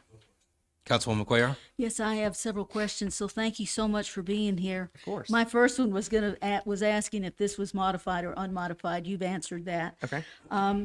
Next question is, do you have a copy of your management government letters? I do not have a copy. However, I did bring some for I talked to the mayor earlier today, and those were going to be distributed to y'all, I believe, or later this week or some point in the future. Yes, we definitely need those, and if we could have the ones from 2022, because we never received those either, we really need to have those letters. Have your comments in your management government letters, have they been addressed internally? I believe, and I'll have to go look at the specific ones. I know Lee and I have had correspondence about multiple of them. To my knowledge, I believe everything has been addressed or is in process of being addressed, but I'd have to go and look at the notes to be. Okay, and following up on that, did you issue any audit findings that are not shown in this fiscal year 2023 audit? So no findings. When you talk about finding, that means that there is a deficiency in something. We did, and this is in the management letter, we did issue a number of recommendations for improvements, but those are not a finding. Okay. Next question is, did you provide any audit adjustments? And if so, what were the nature of the adjustments? Yes, so we provided several adjustments, some of which are pretty standard for governmental entities. Most governments focus on the fund level financial statements, so it's very common for us to have to provide the entries to create the government-wide financials. Outside of that, there were a handful of other entries that we proposed and that the city made. Some of those were just reclassifying revenues to different lines to be more consistent to what we felt like how they should be presented on the financial statement purposes. I can look back on my records for further details, but that would be what I can recall. Yeah, if you could please let us know, I'd appreciate that. And if you could let me know how many journal entries you made as well. That's important for us to know that. Right. I would say, I can again confirm, I know that it was probably around 50, which I believe I did check, and that was a decrease from the prior year. But I can definitely confirm that, and I will send that information to Lee too. Consistent with other cities that we audit too. Yes. Okay. Government accounting is. Yeah, is very, right. very challenging. Exactly. It's why I asked the question. Yeah. Yes. Did your audit include confirmation of separation of duties? For instance, do we have one person that's paying the bills? Do we have another that's making deposits and another that's keeping the books? So we do not test controls as part of our audit. So all that to say is we're not going through and if the city says this is its policy, following that step by step and making sure that that's actually true. Well, what I will say is if we notice anything that is a weakness, that would have went in as a significant deficiency. So we are unaware through the audit that there is any segregation of duty issues, but we cannot say with any certainty that they do not exist. Okay. Next question is, did your audit check on whether or not the city has a finance succession plan? We did not. No, that would not be as part of the audit. Okay. Looking at page 7, your financial highlights, you note that our sales tax revenue increased by 2.4 million. Can this be attributed to the significant increase in inflation? For instance, we've had businesses that now have to charge more for the products that they sell. And so then can this be attributed to the significant increase that we've seen as a result of inflation? I would say that is a possibility. However, that's outside the scope of what our job as the auditors is to do. So all I can tell you is this is the number and here's how much it increased. That is going to be up to management and y'all to determine why that occurred. The next question is, you noted on page 9 that our city's assets exceeded liabilities by 19.2 million. 11.9 million represents the city's total investment in capital assets, and you give the examples of land, buildings, improvements, infrastructure, and other. You also note that the city uses these capital assets to provide services to our citizens, and that these assets are not available for future spending. So we have a little over 12 million. That's our net position. But 2.6 million of this amount represents resources that are subject to restrictions on how we can use them. So rounding it out, that's 9.44 million that is unrestricted. Can you tell me more about this, please?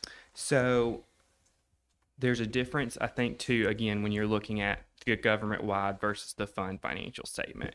I would draw your attention to page 19 for the detail of the government-wide on how the net assets are broken out.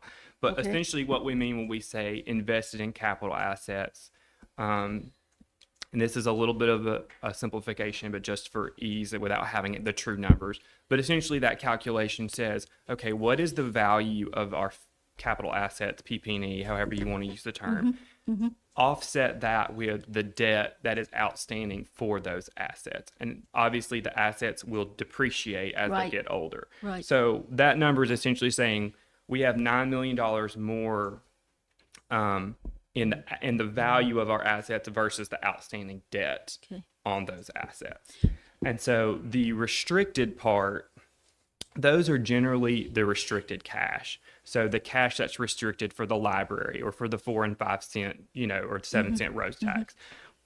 We have that money, but we can't go spend it on other government services. So that's why it's showing up as restricted. And so for those would show for like infrastructure, that's the restriction. So, and then kind of the end bucket is everything else is unrestricted. So you kind of have, those are your kind of categories on the government wide and how those totals came about.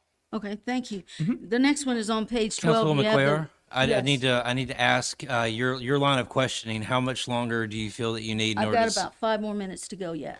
5 more And minutes, it's, please? It's significant, okay? Okay, because some Okay, of the questions you have asked has been outside of their scope of responsibility, and things that I would assume you would have been able to get an answer to if you just would have called them after receiving the audit. So I'm trying to be lenient. I want you to get your answers, I but we hear need what to be you're brief. saying, but, Okay. but this is our audit, and I I want agree. to get some questions answered. On Let's page keep it at 12, 5 you more have the minutes. pay chart for revenues. Okay, the pie chart for revenues. Yes. Were you provided with this pie chart? No, we created that using the final numbers from the city's financials. Okay, so why do you show 0.8% for fines and forfeitures? We've got 18.3 that is other taxes, but we're showing 0.8 for fines and forfeitures, and then we got 1.5 for other revenue.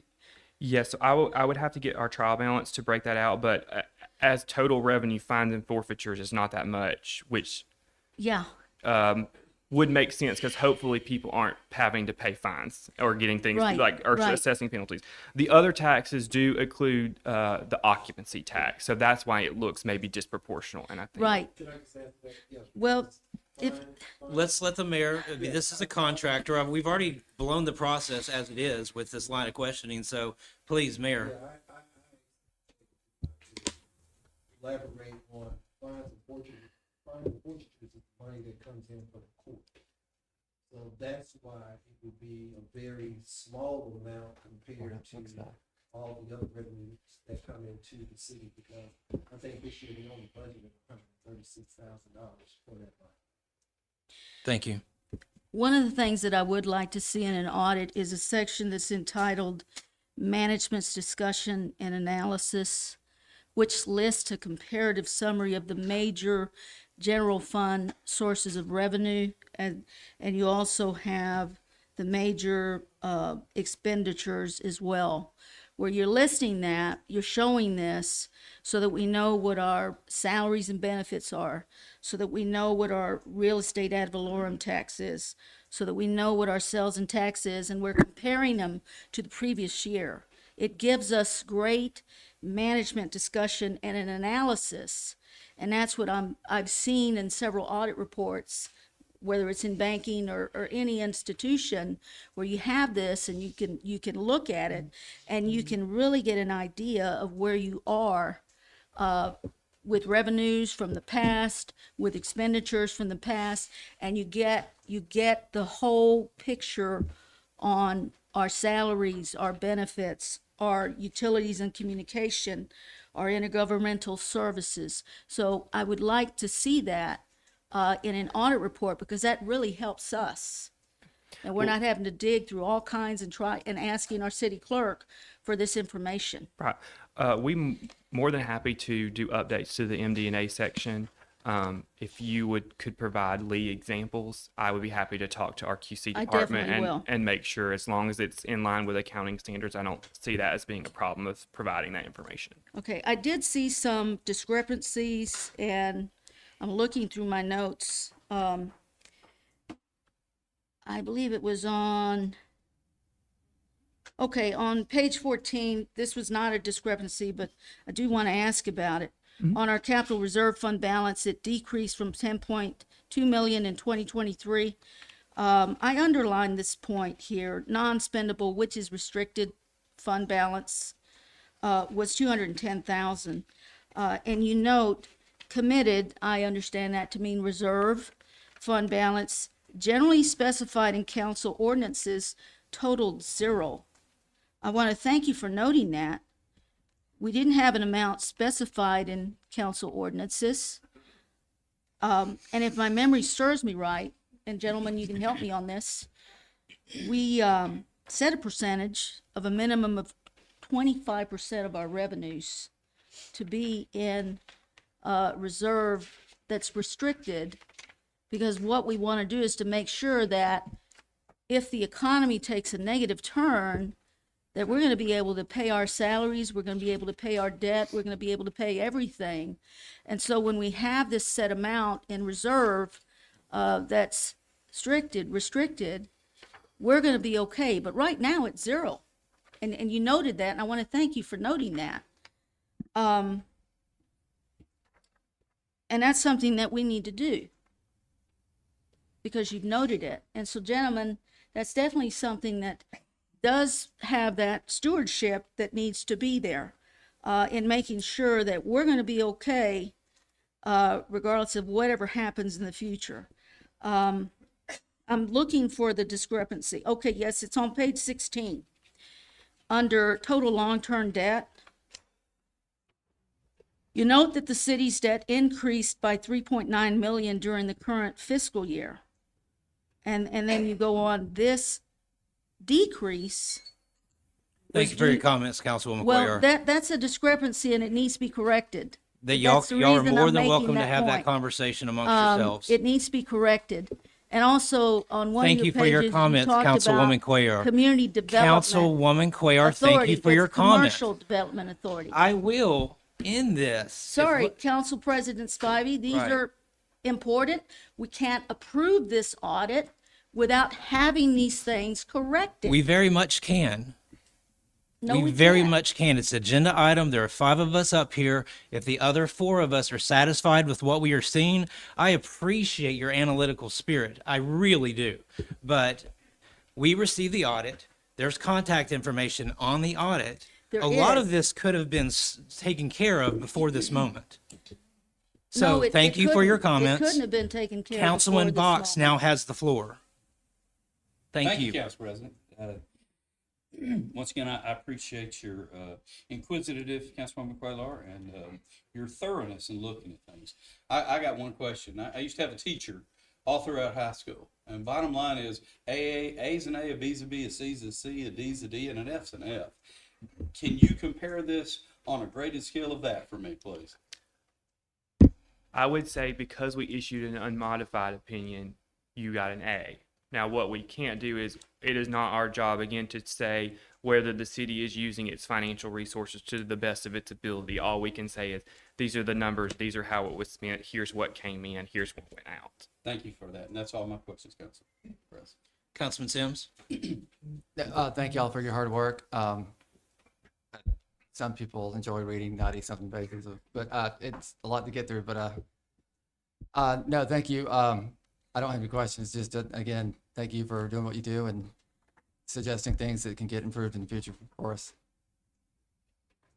And thank you once again. Always a pleasure to work with you guys. Y'all are always so orderly and timely. So I just want to thank you for that again. And if you could, please reach out to Miss Councilwoman Cuellar. If y'all would be nice enough to CC me on those, just so I can kind of share in the knowledge that's being moved around in some of those items that she asked for. I do see validity in them, so I would like to see them as well. I just think going into all of that at this moment is not the best use of time.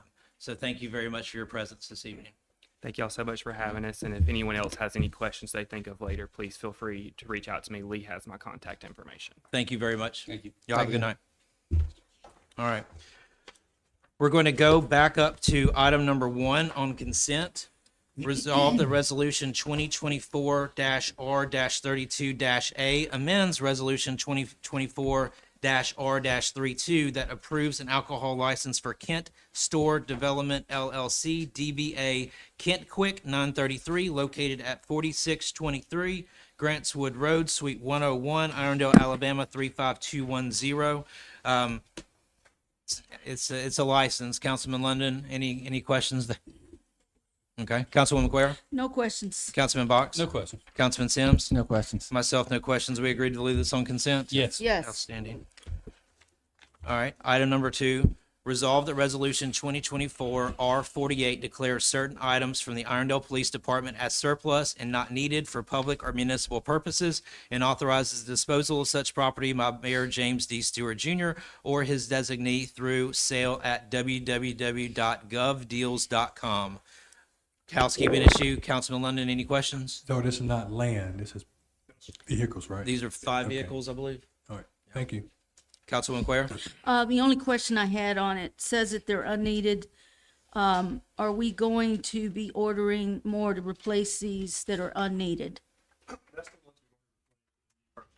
You've already replaced them? ma'am. Okay. No further questions. Thank you. Councilman Box? No questions. Councilman Sims? No questions. No questions for myself either. We agree to keep this on consent? Yes. Outstanding.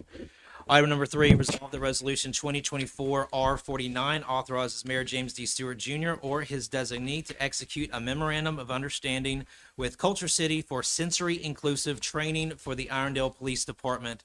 Would you like to inform us a little bit about this? Sure.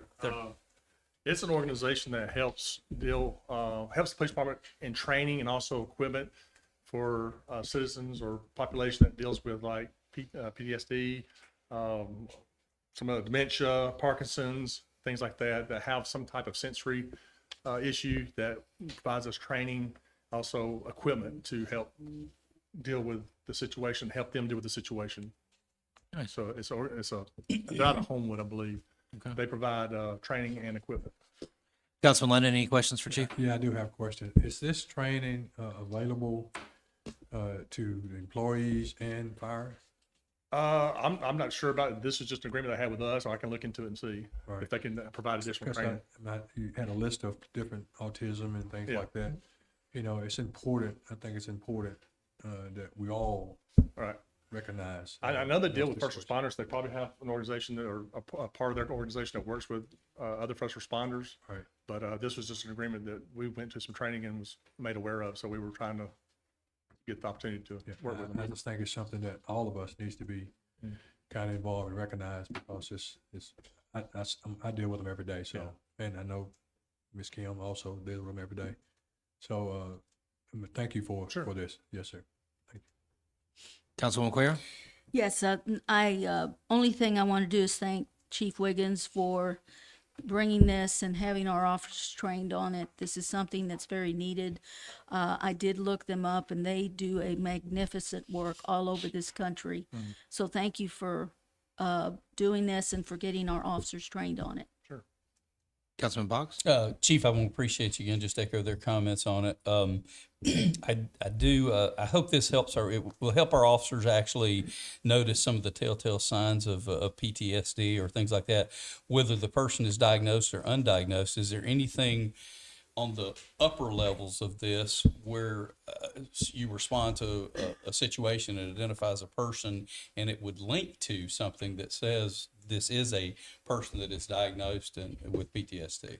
I'm not sure about, you talking about like medical diagnosis? Yes. Probably won't have that, but it will provide us resources that if this person may have a medical diagnosis, that we can get that resource to help them.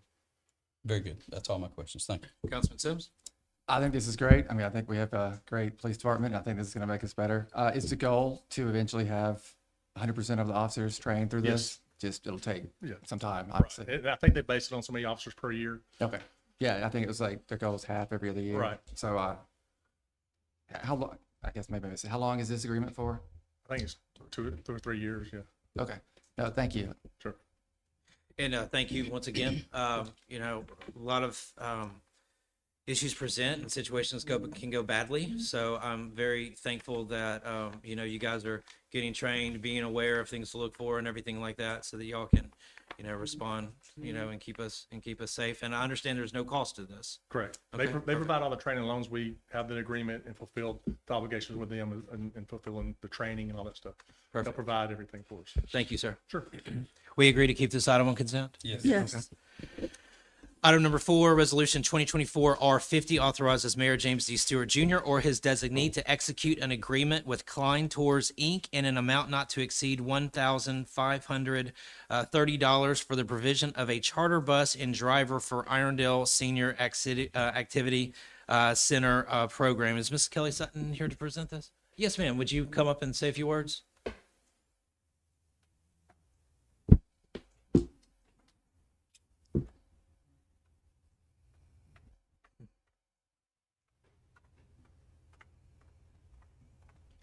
Good evening. Good evening. Good evening. Good evening. Just want to say, from the time I stepped into the center, the seniors were ready to go.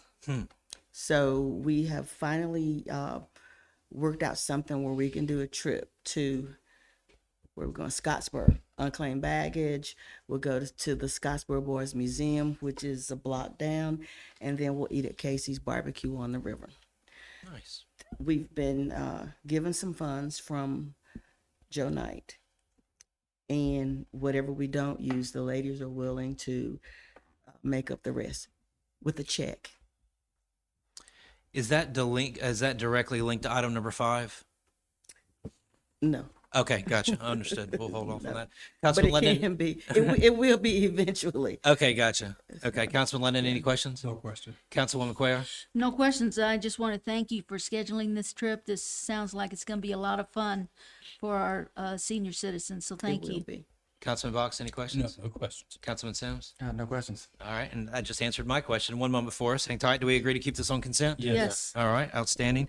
And then since we're on number 5 and they're back to back, would you like to speak to item number 5? I sure will. Thank you. We're back to the trips. Okay.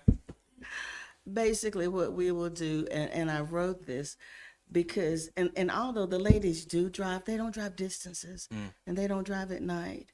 And there are some places that they would not go alone. So when we had the opportunity to do this particular grant, I did write it for transportation.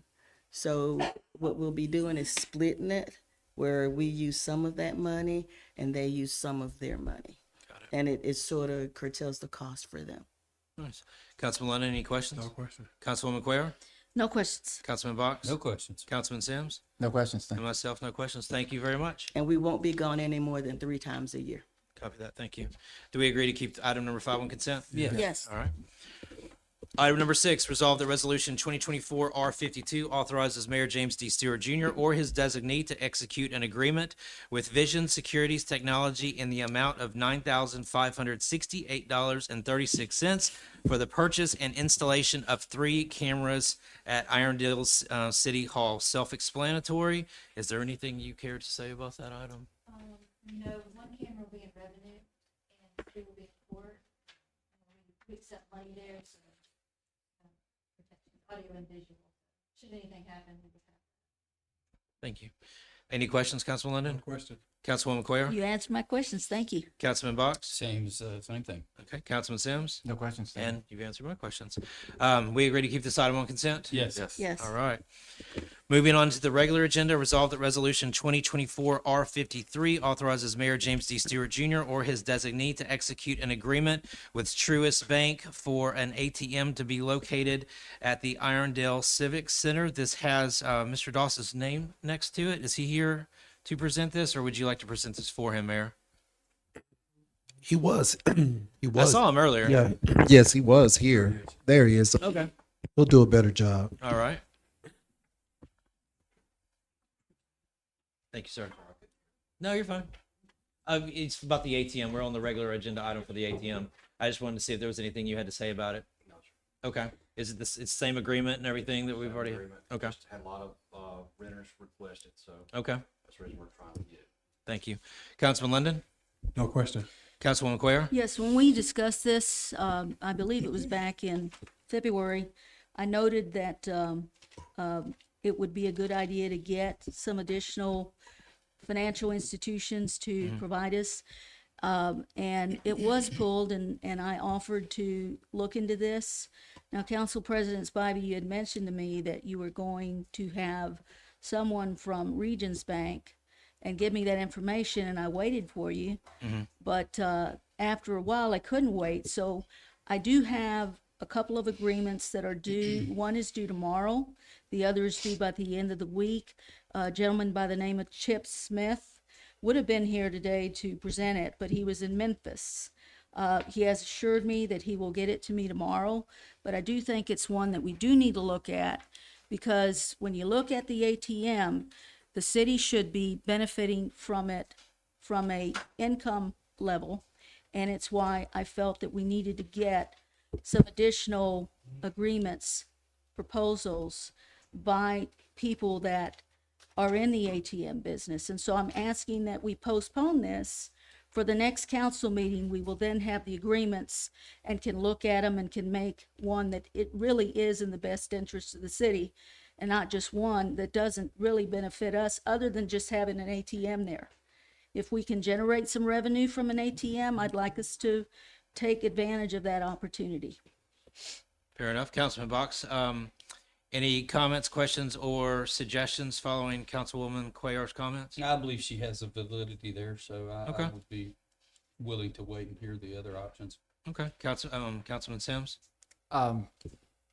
Do we have any large events where an ATM might be useful coming up in the next 2 or 3 weeks? Yes, sir. We have a MMA event coming up that everyone's requested. When is that? It's gonna be end of June.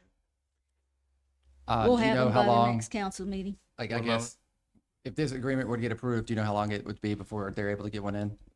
It takes several weeks for them to get their vendor to install it. Gotcha. It doesn't happen like we approved today and it's in Right. tomorrow. So would you say then that, I guess, I mean, obviously there's time constraints, but do you think there's time to wait until the next meeting? Or, I mean, obviously you don't know their timetable exactly, but thank you. Do you have a recommendation? No, not at the moment. Okay. Councilman London, coming back to you. Yes, thank you. What kind of money are we talking about making at this ATM? It's not gonna be that busy. It's not like it's downtown Birmingham with traffic every day. It's just gonna be real for special events, right? Yes, sir. So, I looked it up and you're talking about 50 cents, $2, $3, I mean, a day, something like that. Yes, So sir. is it That's worth? that's per transaction. It's Right. 50 cents to maybe up to $1 or $2. Right, But typically the property owner doesn't always get that amount. right. It's usually split between them and the banks, from what I understand. Right. Especially if you're, say for example, we're banking with Truist, but you are banking with South Trust, to Wells Fargo, and you used a Truist ATM, Truist is gonna charge you a Right. fee because you use an outside banking company. Right, and that's very well with Region, Wells Fargo, or whatever. You use your card and a different teller, they're gonna charge you a fee. Right. All our bank is with Truist, right? All our stuff. Yes, everything's with Truist. So why are we looking outside another bank when we already do banking and bid is with Truist already? That's my question. Got it. I can respond to I was that. going to ask you if you had any details of that other agreement. I'm Yeah. not expecting them to be It'll sworn it'll to be here since tomorrow they're- if you'd like. I can share that one with y'all. But the benefit in that, as he stated correctly, it's called a foreign card because it's not drawn on that institution. And so anyone that comes to these events, and we're talking about once you put the ATM in, it's in there for the long term.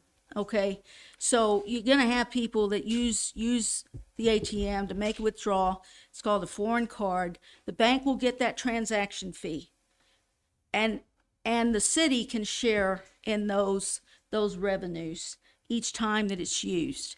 So it's not just a one-time event, but it's there for the long haul.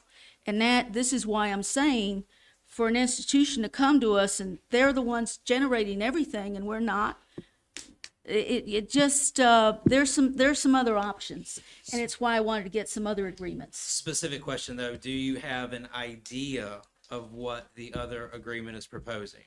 I do not, because I will not, wouldn't be right. But if my memory serves me right, when this came up back in February, it was like, well, we could get back with Truist and see if they're willing to give us a cut. But they haven't changed it. So for those reasons, I think it's a good idea for us to look at these other service agreements to see, will it benefit the city? And if we're going to generate some revenue, I'm all for generating revenue. So you're advocating the next council meeting, is that correct? Yes. Okay. Councilman Box, I think Already stated my opinion. you on it. stated your opinion on that. Okay, fair enough. Thank you. I appreciate that, sir. Thank you very much. We'll go ahead and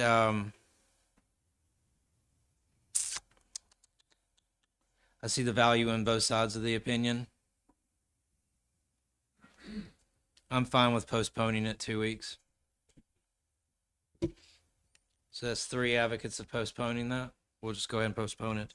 But this is its second time back.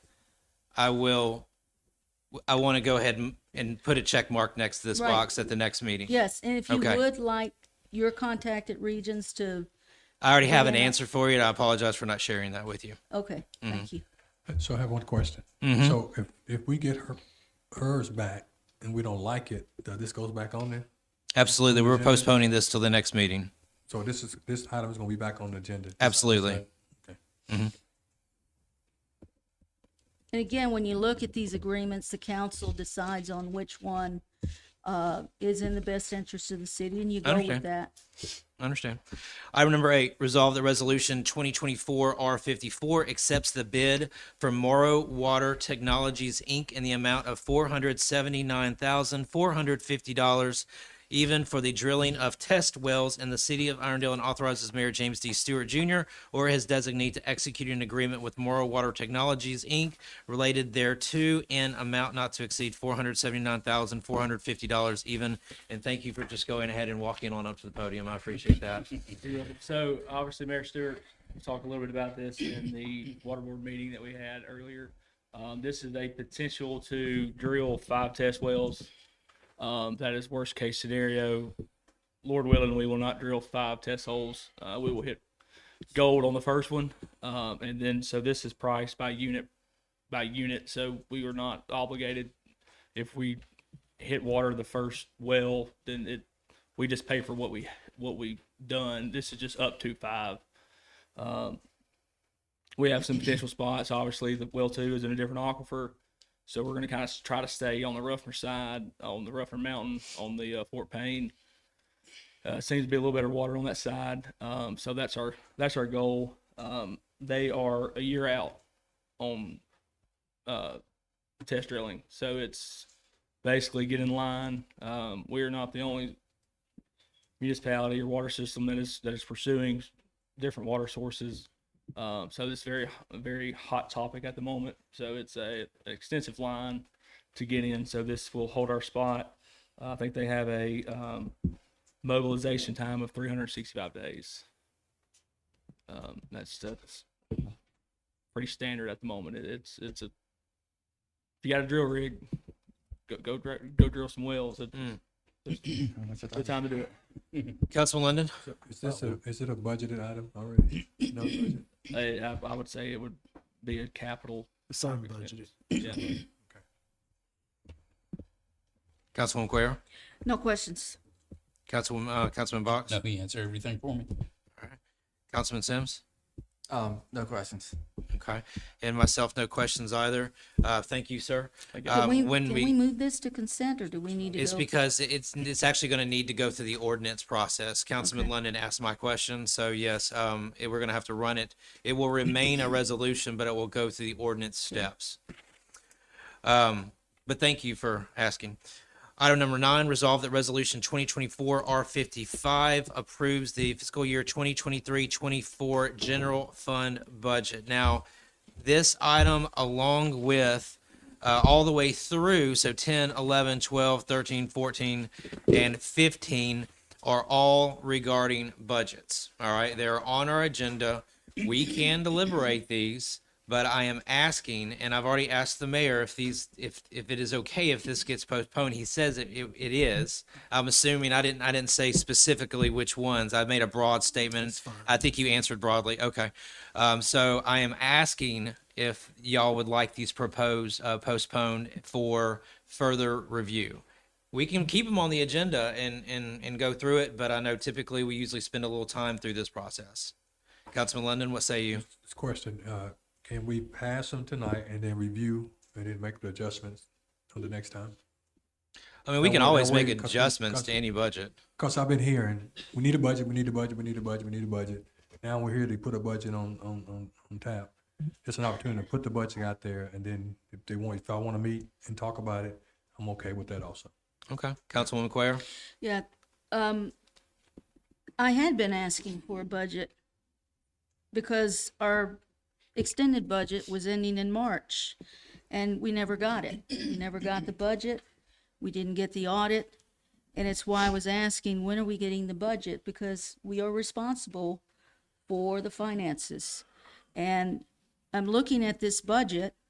There is no historical data in this budget, and they're just total dollar amounts for So each line item. I'm going to make an assumption that you're advocating postponement. I am. If we can Thank have you. a finance committee meeting to discuss this. I'm fine with that. This would be great, and if we can get historical data, we need it. We can't just Okay. go with a fixed dollar amount and expect to approve it. Understood. Councilman Box? Well, two things, Council President. When it was submitted to us, it contained a statement of a vision spending plan. Kind of the first time I'd heard that, but I'm going to implement that in my business because sometimes budgets, as a wise counselor of finances once told me, budgets imply constraint, but vision implies, you want to put something together. The good book tells us that before you build a tower, you want to count the cost. But I liked that. With that said, we've been waiting for a budget. What I'd like to do personally is approve these tonight, but then I'd like to ask you, Mayor, if we delay this, I want to see, did you get, we went on a kind of special program, and I wanted to see if you got the questions answered or the ideas that you had put forward, the reason we did the quote unquote budget the way we did it or extended the previous budget. And the second part of that question, I hope you did, but could we get another budget, say by the end of August, that we could get approved in the more traditional process? I would answer yes to both of your questions. Yes, I did get some insight. Looking at things 6 months down the road versus looking at things 6 months before they happen, and you're trying to forecast what's going to happen in the future. Because I think I've shared this with you all. If I could forecast what happened in the future, I wouldn't be sitting here as the mayor. I think I'd be in New York on Wall Street. So I did get a chance to be able to see some trends, got a chance to be able to see the flow and how to be able to, if I wanted to take those 6 months, to be able to extrapolate those 6 months out for another 6 months, because I've seen the consistency and how the revenue is flowing, how the expenses is flowing. I know what October, November, December looks like. I know where January is the peak and how to be able to balance that out with the rest of the year. So it did help me to be able to achieve what I wanted to do.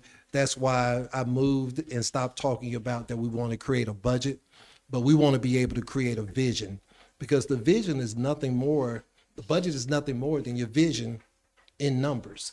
And I would say that I had a chance to be able to achieve that. To ask your second question, I would provide a budget the traditional way for 25 by August, no later than August, so that we'll have all of September to deliberate. And that would allow us hopefully then to have a finance committee meeting there after that more traditional form of budget was presented, I'm understanding? Yes. That's all my questions, President. Are you advocating non-postponement? I'm advocating non-postponement. Okay. Councilman Sims? I agree with Councilor Box in London. I got no problem with having a finance meeting and amending, tweaking a few things if we agree to, but I also have no problem with what we've been presented, and Okay, and I agree with Councilman Box, Councilman London, Councilman Sims. I do see validity in Councilwoman Cuellar's remarks. That being said, when I'm asking that question, I'm speaking broadly about items 9 through 15. So I'm putting all of them in that line of questioning. So when I'm asking that, I'm asking about all of them. Those comments stand broadly? Can I come back and make a comment, because everyone's gone through this? What would your comment be? The purpose of a budget. There are three functions. There are three main functions when we do a budget. The first one is to prevent overspending. The second is to set goals for employees around revenue generation. And the third is to have cost containment. And it is irresponsible to simply look at a budget as, well, it's not a big deal. We can extend it. We can do. Gentlemen, we just went through an audit. And when we do these kinds of tactics, these kinds of things, we're accountable for this. That financial statement that goes, that's for when we issue debt, that's for everything. And so we need to make sure that we're doing our role in overseeing the city's finances and be diligent about it. Thank you for This your is not a comments, light and matter. I'm sure my peers that are in agreements with my stance do not take that task flippantly. So thank you very much. All right, moving on to, we basically addressed item 9 through 15. Item number 17, and yes, I will send out a group email asking about a finance meeting. All right, so you'll have that. I'm not going to commit to sending it tonight, but I will send it no later than Friday evening. All right, item number 16. Obviously, we've already heard from our auditor there, so we will vote accordingly. And let's see here. Item number 17, resolve that resolution 2024 R63 adopts a policy on the role of council committees. Councilwoman Cuellar, your name's on this. Would you care to open us up? Yes. The reason I saw where we needed some solutions on our council committees, where we've had some sponsorship of resolutions or ordinances, and the committee chairs is surprised when they see it on the agenda. And one of the things that we always want to do is to have that collaboration, to have that communication, to have everything so we can have cohesiveness in the way that our meetings are held. And one of the things that is very important from a collegiality standpoint is to let the committee chair know, hey, I've been hearing about this. I've got some solutions for this. And I'm gonna use our ordinance committee meeting that we've got coming up. That committee chairperson may be discussing some things already, with a department or with our city attorney. And it's always good to first communicate with them and let them know. Now, I understand that there are gonna be some times where we do have some emergencies. You know, that's fine where you can have these emergencies. I certainly understand that. But when we're doing resolutions, I think it's very good. It's very collegial. And it is the right thing to do in communicating with the community chair and letting them know, hey, I'm looking at this, an ordinance or a resolution. So that's the reason for doing this resolution, is to help us in having that collaboration and collegiality that we should have in communication, because then we can have a cohesive council meeting where everyone is aware of everything, and we're not hit with surprises. Thank you. Councilman London, any questions? Yeah, I do. So on number 2, ensure collaboration and cohesiveness collegially are a priority. Neither the mayor nor council shall sponsor an ordinance without first letting the committee chair know about the ordinance. You agree with that statement? Number 2? Yes, I do. Okay, I think it's, so what you're I saying think is- let me it's, finish, it's let me good finish. that we do Second that. more question. So the question is, so all we have to do is let you know, or let me know, and then we can move forward. Right. Okay. And I'll use Councilman Box as an example. I mentioned to him, is there a way that we can have a committee meeting, because he is the committee chair for our senior activity center. And he's told me that he would be working on that, and I explained why. And that's a good thing to do. I'm not gonna draft anything, I'm not gonna do anything, because I've already discussed it with him. And he has that opportunity to work on this so that we can have something and we don't come back 2 weeks later or 3 weeks later with an amended ordinance. Because we've had that happen. The RV Park is a good example where we had to come back and amend an ordinance that we passed because we didn't have that collaboration, we didn't have that communication. And this prevents that from happening. We are able to address everything, as we're doing with the ordinance committee meeting on council meetings. We're gonna be able to address everything and hopefully have something that's gonna last for a long time. And that's the reason for it. So this ordinance doesn't say that we can't move forward as a council. We just have to let the chairperson know. Right. What we're about to move forward. Yes. Okay. Yes. Councilman Box? I guess Councilman London kind of hit what I was thinking, and then also Councilwoman McQuiller's covered. I think it's a good idea. I do want to question, though. I think that there may be times when the mayor may not have the opportunity, if he's got to move on something quickly, that he can get with a committee chair. I mean, he might could send an email, send a text or a phone call, but that doesn't necessarily mean that he would hear back from that individual in a timely enough manner to make the decision that he needs to make to move forward. So I'm wondering if we would be amendable to removing the mayor from that requirement. Well, hold on a second. We'll circle back. We'll circle Okay. back. All right. Councilman Sims, thank you. Councilman Box. I just don't think this is needed. I mean, we're all adults. We're here representing our districts. I don't think we need meetings before meetings. I think there are reasons to have different committee meetings, and I think for the most part, we are communicating with whoever needs to know what we're thinking or maybe what we're thinking about doing. I just think this is making a rule to make a rule. I don't know. I don't need to be micromanaged, I guess. I don't know. I think that's where I'm at. Okay. My comments would echo Councilman Box's comments. I would be fine with this. It doesn't, there's nothing in there that bothers me or anything like that, aside from my recommendation would be striking any reference to the mayor in this resolution. So council, we're going to go back around. Councilman London? Yes, it seems like number 2 and 3 are saying the same thing. Therefore, letting the committee chair know in advance prevents the need for additional amendments in ordinance. And then 2 says, neither the mayor nor council shall sponsor an ordinance without first letting the committee chair No, about the ordinance, saying the same thing. What No, say you one- on the comments about the striking the mayor? I'm 100 agree with you. Okay, 100%. Councilwoman Quayer. One spells out the role of council committees. The other has to do with adopting a policy.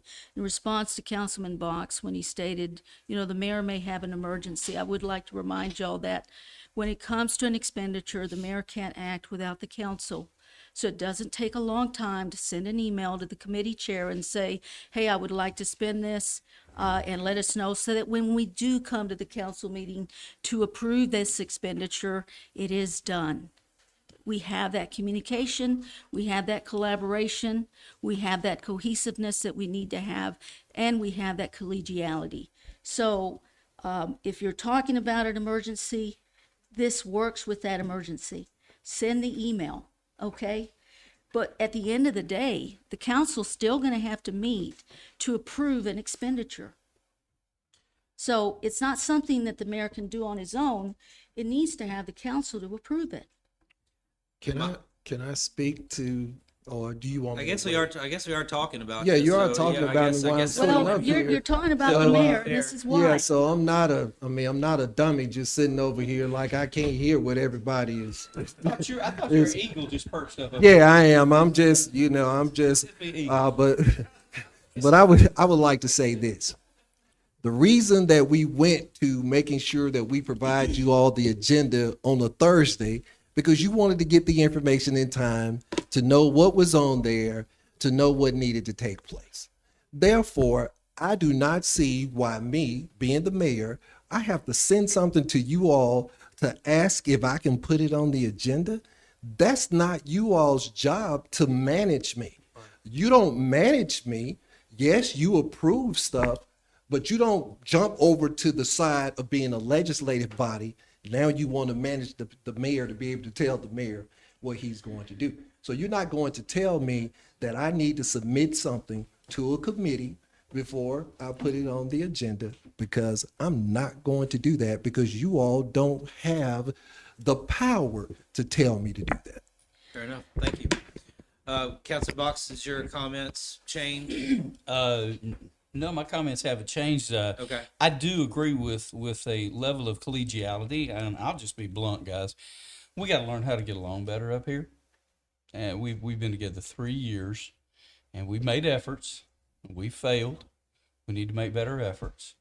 I will take the hit on me for probably the reason this resolution is on here, because of a couple of resolutions that I've made that, blame it on freshman stupidness, blame it on me just cutting to the chase on things, because I do run a business. I'm not as experienced at running a city as I am at running a business. So I see validity in talking to each other. I agree with that, but having a law that requires us to do so, I'll be glad to submit myself to contacting any committee chairs in the future, because simply I see it as a mistake on my part. But I do feel like that the mayor, as part of the executive branch, has to operate outside that on certain occasions. Now, I would hope that the mayor contacts all of us when he has ideas and lets us know, or we contact him. And that's part of us all learning to work together and learning to not be accusatory in our methodologies, but be a spirited teamwork there. That's my comments. Since we're coming full circle, Councilman Sims, any other comments or final thoughts? No, I agree with the mayor, and I don't see that we've had an issue with this, that we need a resolution to solve. Okay. Okay. So, Councilwoman Quayle, I'll put it back with you. The recommendation would be to strip any reference of the mayor out of this, or remove the item. I'm fine with stripping the mayor. We just need to, this is just where I'm seeing the problems, and I'm always one, when I do see a problem, I will come up with a solution. I'm not gonna complain, I'm gonna come up with a solution. This is a solution that puts us back where we are communicating with each other and letting one another know. If it's an emergency, by goodness, we don't have to have a meeting. Understand. It's just letting the committee chair know. Okay, That's and all. to echo Councilman London's, I just want to make sure I heard what Councilman London articulated and what the response was. So this is simply just sending an email to the chair.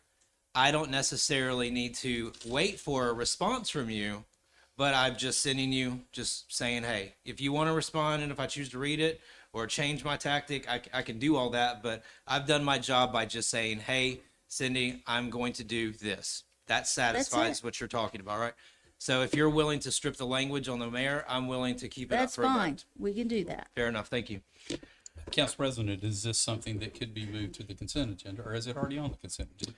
It's on the I've regular lost where we agenda. are, so- Yeah, it's Let's on the move it to regular consent. agenda. It's procedural in nature. We could add it to the consent agenda if you guys would agree to that. Just the consent agenda with the recommended modification. Right, Councilman Sims? No. No? Okay, then we'll stay on regular. All right. Item number 18, resolve the resolution 2024 R64 adopts a policy for the sponsorship of resolution and ordinances. Councilwoman Cuellar, this has your name by it? Yeah, it's the same thing. It's one is the role, the other is for sponsorship of resolutions and ordinances. Just let the chair know about it. That's all this is. The first resolution spells out the role of the council committee. The second adopts a policy for the sponsorship of them.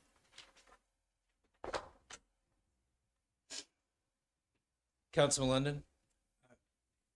Again, it's redundant. I think it's redundant.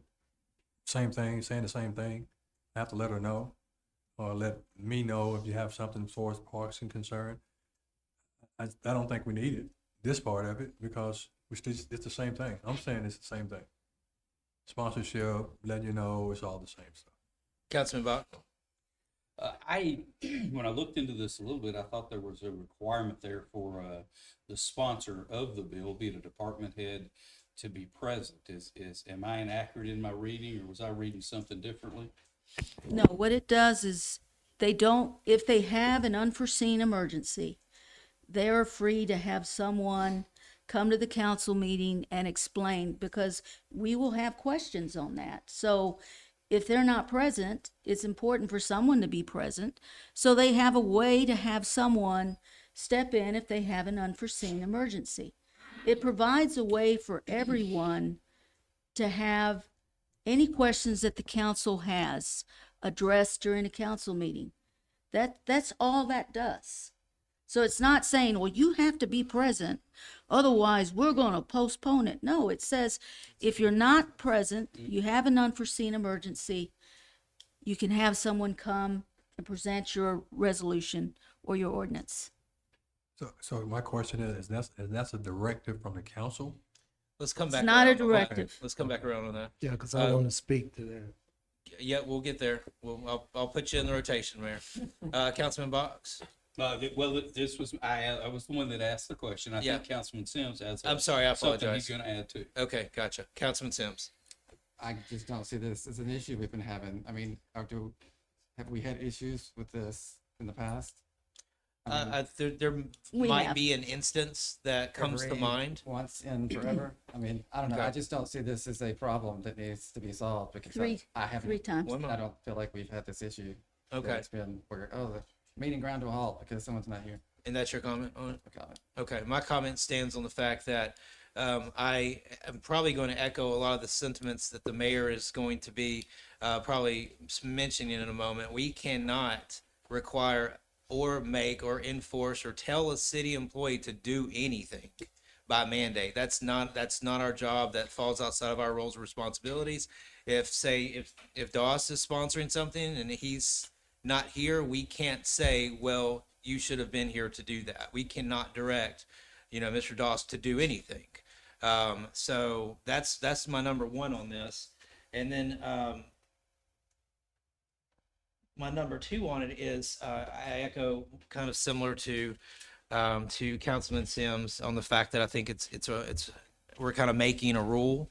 I think maybe just to have one. So, Mayor. I'm just going to say what you stated because any city employee who puts something on the agenda, they don't put it on the agenda because they want to put it on the agenda. They put it on the agenda because they come to me to get approval to be able to put it on the agenda. And because I'm the one that approves it, I'm also the person who determines if they can't be here, who can speak on their behalf. And if I just wanted to do it like how past administrations have done it, I'll just put my name by everything and I'm here. And then who's going to replace me, or who's going to tell somebody to replace me if I'm not here? Second round, Councilman London. Keep it. You advocate removing it. What's your position? Well, I advocate moving it because I hate rules, man. What I mean by that, I hate to be micromanaged. I really do. We're hired to do our jobs, and we should be allowed to do our job. I think this is kind of micromanaged, and I like to see it off the agenda. Councilwoman Quayle. It is not micromanaging. That's my feeling. It is common sense. That's If my feeling. someone, Let's let the young lady speak. okay. It is common sense. If someone is sponsoring a resolution, it is our role as a city council to have questions answered. It is our role to ask if there are some other options that are available. We are not doing what we have been elected to do in overseeing the city's finances and policies. That's what this is. It is not directing anyone. It is saying if you're going to sponsor something, you need to talk with the council or have the mayor speak with the council. But it's not directing anyone. It is common sense.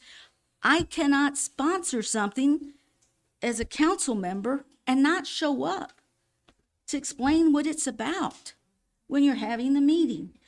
It is not a difficult thing to do. We have had instances where we've had folks that do not show up.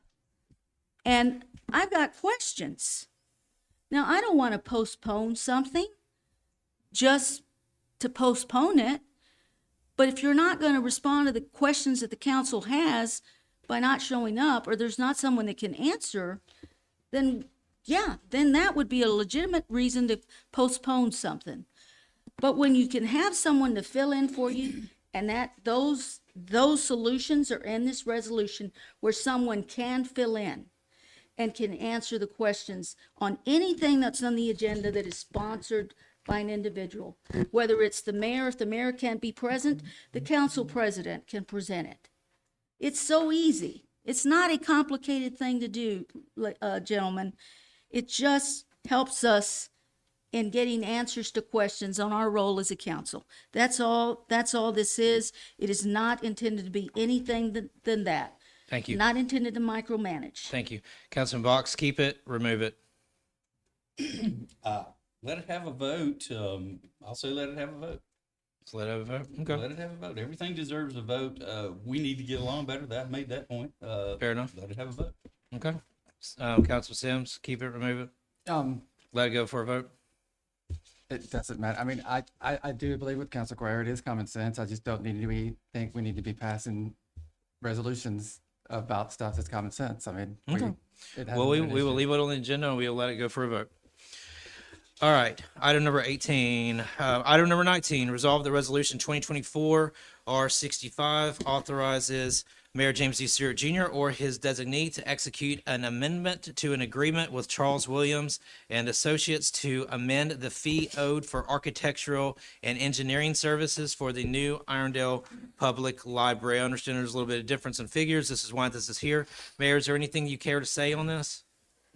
No, I don't have anything to Okay. add other than what you just said, Okay. Council President. Councilman London? No question. Councilwoman Quayle? The only thing is I wanted to comment on this because I know people are going to be asking me. This doesn't supersede anything that we've already paid. Okay, so that needs to be stated that you're seeing different amounts, but it doesn't supersede anything that we've already paid to Mr. Williams. Those are my comments. Councilman Box? No, I got all my questions answered before the meeting on this. Okay, Councilman Sims? No questions. Is this something that can get moved to consent? That was gonna be my next question. I thought this needed to go through the ordinance process. Am I mistaken? It's an unbudgeted Thank you. item. All right, perfect. And that was, my questions have been answered. Let's see here, that's item number 19. Item number 20, resolve that resolution 2024 R66 authorizes Mayor James D. Stewart Jr. or his designee to execute an agreement with J.D. Morris Construction Company, Inc. in an amount not to exceed $66,725, even for the repair of the train viewing station. We've all seen the barricades there, so it looks like we're getting some work done. Seems pretty self-explanatory. Councilman London, any questions? Budgeted item. This will need to go through the ordinance process.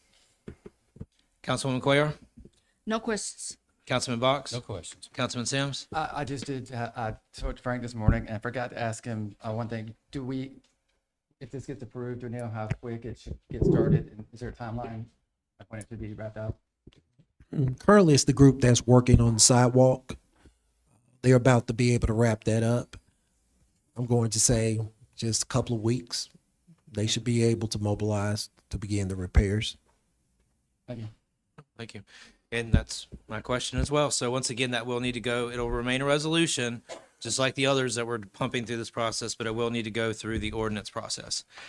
All right, resolve the resolution 2024 R67 authorizes the purchase of two 2024 Ford F-150 Super Crew 4x4 pickup trucks from Stivers Ford Lincoln in amount not to exceed $50,198 even per truck for use by the Irondale Water Department. I don't believe you had an opportunity to speak on this during our water meeting, so thank you. So this will replace one truck that we have that has currently about 180,000 miles on it. It's a 2008. This truck, they have one of them actually in stock. Over the last year, we have surplused a significant amount of equipment and also the old trucks, and we've made about $31,000. So that 31 will go towards obviously one of the trucks, and then the remaining balance will need to be paid, and then one additional truck. This will help one guy that's doing locates, and a lot of our sampling is using an F-250 at the moment, which is obviously not the most fuel efficient thing to be riding around in the city with, doing that. So this will put him in a different vehicle. And then that truck will go to a crew.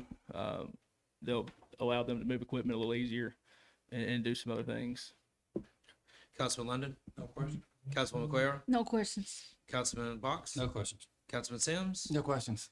And then that one also, no questions for me, thank you, sir. That will need to go through the ordinance process as well. And then lastly, we have item number 22. This will be a second reading, ordain that ordinance 2024-05 modifies Chapter 2, Administration, Article 4, Mayor and City Council Division 2, Council Meetings to modify City Council procedures. This has my name by it. This is the second. It was back. We introduced this item 2 weeks ago. What this does is, if you weren't here to hear it, right now we do not have, we limit y'all to 2 minutes worth of time in which you can speak, but we don't really have a limit on ourselves. And since we do not have a limit on ourselves, Robert's Rules dictates that it's a default of 10 minutes. Robert's Rules suggest that anyone should be able to make a point within 3. So what I've advocated is 4 minutes for a first round and 2 minutes for a second round if needed. So that's what we're doing here. We're not amending anything else. We're simply putting a time cap on ourselves. Councilman London, any questions since you've heard this last? No question. Councilwoman Cuellar? No questions. Councilman Box? No questions. Councilman Sims? I just wanted to add, doesn't it also fix a typo that was in the ordinance previously? There was a typo, and it's been too long since I read the original doc. Remind us what the typo was. It was actually A or C, and it should be. Thank you very much. Thank you very much for that. And no questions. And I have no questions either. That is an ordinance, so we need to, granted, I know it doesn't have to run through the ordinance process. I'll just go ahead and leave it on regular. It's not gonna worry about anything. All right, so that's all of our items. Let me just get back to the top and recenter here. All right. So we have, we've deliberated all of our items. At this time, I look for an approval of the form of the agenda. Make a motion, we approve the form of the agenda. We have a motion. We have a second by Councilman Linden. All in favor? Aye. All right, thank you. Now that we have an agenda approved, we will look for any public comments on agenda items only. So these would be items that we've been discussing up here. Yeah, I know we've been here long, Bavona, 1296 Shades Terrace, but I want you to go to the last sheet and look at Adam's report on the testing. And I think anyone that has kids in school, I think we should find out current data, particularly with the well being a year off. This isn't an agenda item. I mean, that's a non-agenda item. R54? Are you talking test? about the drilling? Yes. The test drilling? Okay, gotcha. Yes, I'm sorry. I R- apologize. You can have your time back. R54 is R54 is postponed. You got a year mobilization, and this is very important, particularly to you, Council Spivey, with kids in school. If you go to the last sheet, the PFOS level is 2.3 for the well that's still active. That was a 2020 test. Question is, what's the current test? Is there a current test? It could be over 4. So I'm asking that for the safety of our kids, your kids, everybody's kids, that we do a test ASAP to find out if that 2.3 is elevated above the 4. Because I just heard R54 said we're a year off. Thank you, sir. Any other comments on agenda items? Mr. Spivey, I'd like to, just to clarify on the ATM. Yes, sir. We're already charging the renter $2,500 just for the auditorium alone. If they decide to use the dining hall, that's $1,000. If they use the kitchen, that's $350.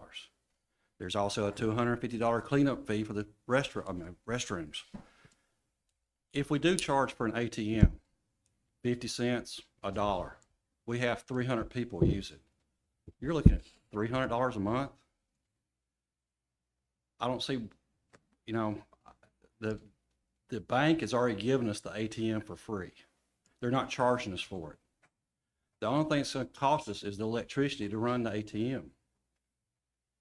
Can't we absorb the electrical bill for the ATM? Thank you for your comment, sir. If I may respond to him, is our role The as a item has been council- postponed, so Okay. I mean, there's no point. Thank you. All right, thank you. Not at this time. Now, when it comes back up again, feel free. All right. All right, any other comments on agenda items? Agenda items. All right, with no more comments on agenda items, If it's postponed, it's not an agenda item. I know, And I- he's I- allowed to comment. I understand that. I saw him as speaking as a department head, so that's my foul ball. Thank you. All right, so that being said, I look for an approval of the consent agenda. Make a motion we approve the consent agenda. Second. Motion, second, all in favor? Aye. All right. Let's go ahead and move past item number 7 on to item number 8. Once again, this is an ordinance process, but it remains a resolution. Make a motion that ordinance, resolution 2024 R53 be considered read. Second. Motion and second, all in favor? Aye. Make a motion we suspend all rules that would prevent the immediate consideration of resolution 2024 R53. Second. Motion and second, roll call, Councilman Linden? Yes. Councilwoman Cuellar? Yes. Councilman Box? Yes. Councilman Sims? Yes. And myself, yes. Make a motion that resolution 2024 R53 be approved and adopted. Second. Motion, second, all I in read this favor? Wrong number. Oops. You got the number right? 2024 R54. Second. Motion, second, all in favor? Aye. Thank you. All right, that gets 54. Item number 9, please. Make a motion that resolution 2024 R55 be considered read. Second. We don't have to go through ordinance process on this resolution. We do This is not? majority. No. Okay. Would you like to reintroduce? Make a motion, we move resolution number 2024 R55. Second. Motion, second, all in favor? Aye. Aye. I'm going to abstain on that because I need information. Copy. Item number 10, please. Make a motion, we move resolution 2024 R56. Second. Motion, second, all in favor? Aye. Abstain? Copy. Item number 11. Make a motion, we move resolution 2024 R57. Second. Motion, second, all in favor? Aye. Abstain? Item number 12. Make a motion that we move resolution 2024 R58. Second. Motion second, all in favor? Abstain? Item number 13. Make a motion we move resolution 2024 R59. Second. Motion second, all in favor? Aye. Abstain? Make a motion we move resolution 2024 R60. Second. Motion second, all in favor? Aye. Abstain? I do have one question on the 7-cent gas fund. The Alabama Rebuild, the Alabama League of Municipalities stated that the 10-cent gas tax needed to be in a separate account. That isn't a choice, that is a law. And I don't see anywhere in our audit report where that is shown separately, Okay. nor do I see it here. But we do Thank you. need to have a separate item for the 10-cent gas. Thank you. Council President, can I say something? Please. First of all, it says that it has to be a separate fund.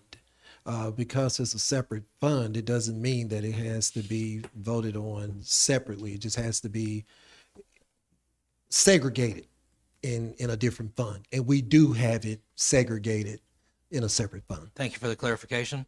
I don't see it here, that's why I'm asking. Fair enough. You did abstain, so we're going to go ahead and move on. Item number 15, please. Make a motion that we move resolution 2024 R61. Second. Motion second, all in favor? Aye. Abstain? Understood. Let's see here. Item number 16, if we could go ahead and move that. Make a motion we move resolution 2024 R62. Second. Motion second, all in favor? Aye. Abstain? Thank you.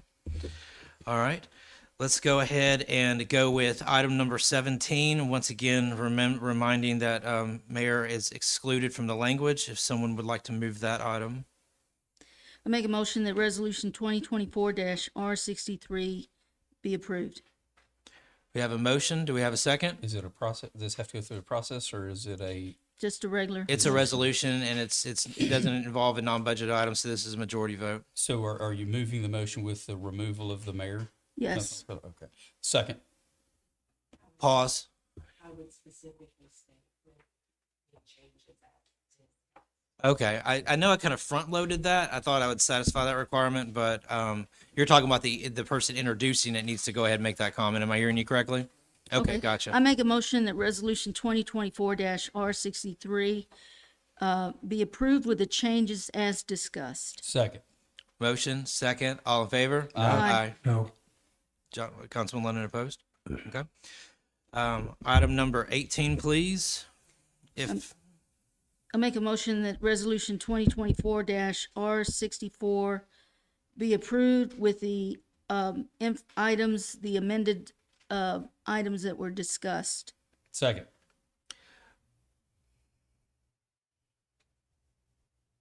Okay, we have a motion and a second. All in favor? Aye. No. Councilman London, you were a no there? Yes. And I just want to make sure I heard everybody clearly.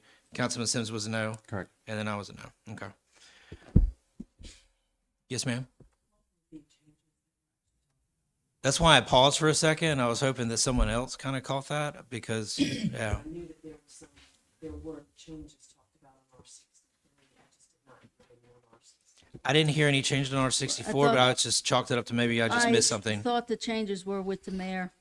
Okay, gotcha. So the changes for the prior one, okay, got Yes. it, understood. Regardless, the motion fails. All right, thank you for that clarification. Okay, clerk is asking for a redo for record clarification. 63.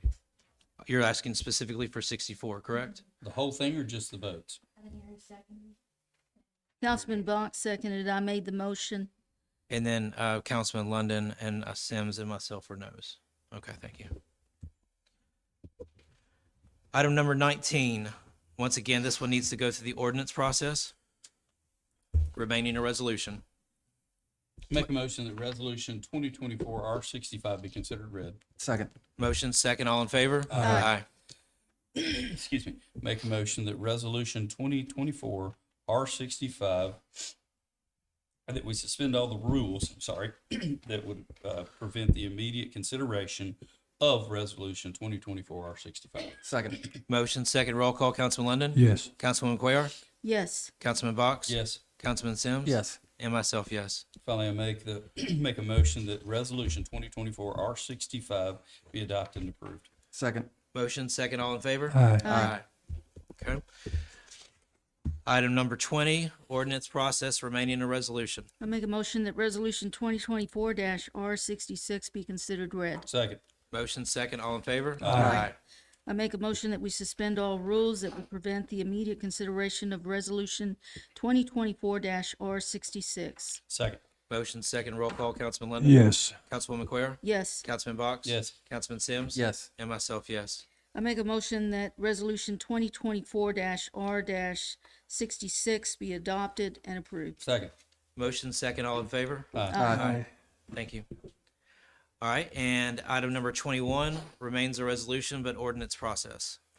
Make a motion that resolution 2024 R67 be considered read. Second. Motion, second, all in favor? Aye. Make a motion that we suspend all rules that prevent the immediate consideration of resolution 2024 R67. Second. Motion, second, roll call, Councilman Lennon? Yes. Councilwoman Quayle? Yes. Councilman Box? Yes. Councilman Sims? Yes. And myself, yes. I make a motion that that resolution 2024 R67 be adopted and approved. Second. Motion, second, all in favor? Aye. On item number 22, it has my name by it, so I will go ahead and ask that ordinance 2024-05 be approved. Second. We have a motion, we have a second, all in favor? Aye. No. One no. Since we do not have an executive session, I would ask for a motion to adjourn. Motion.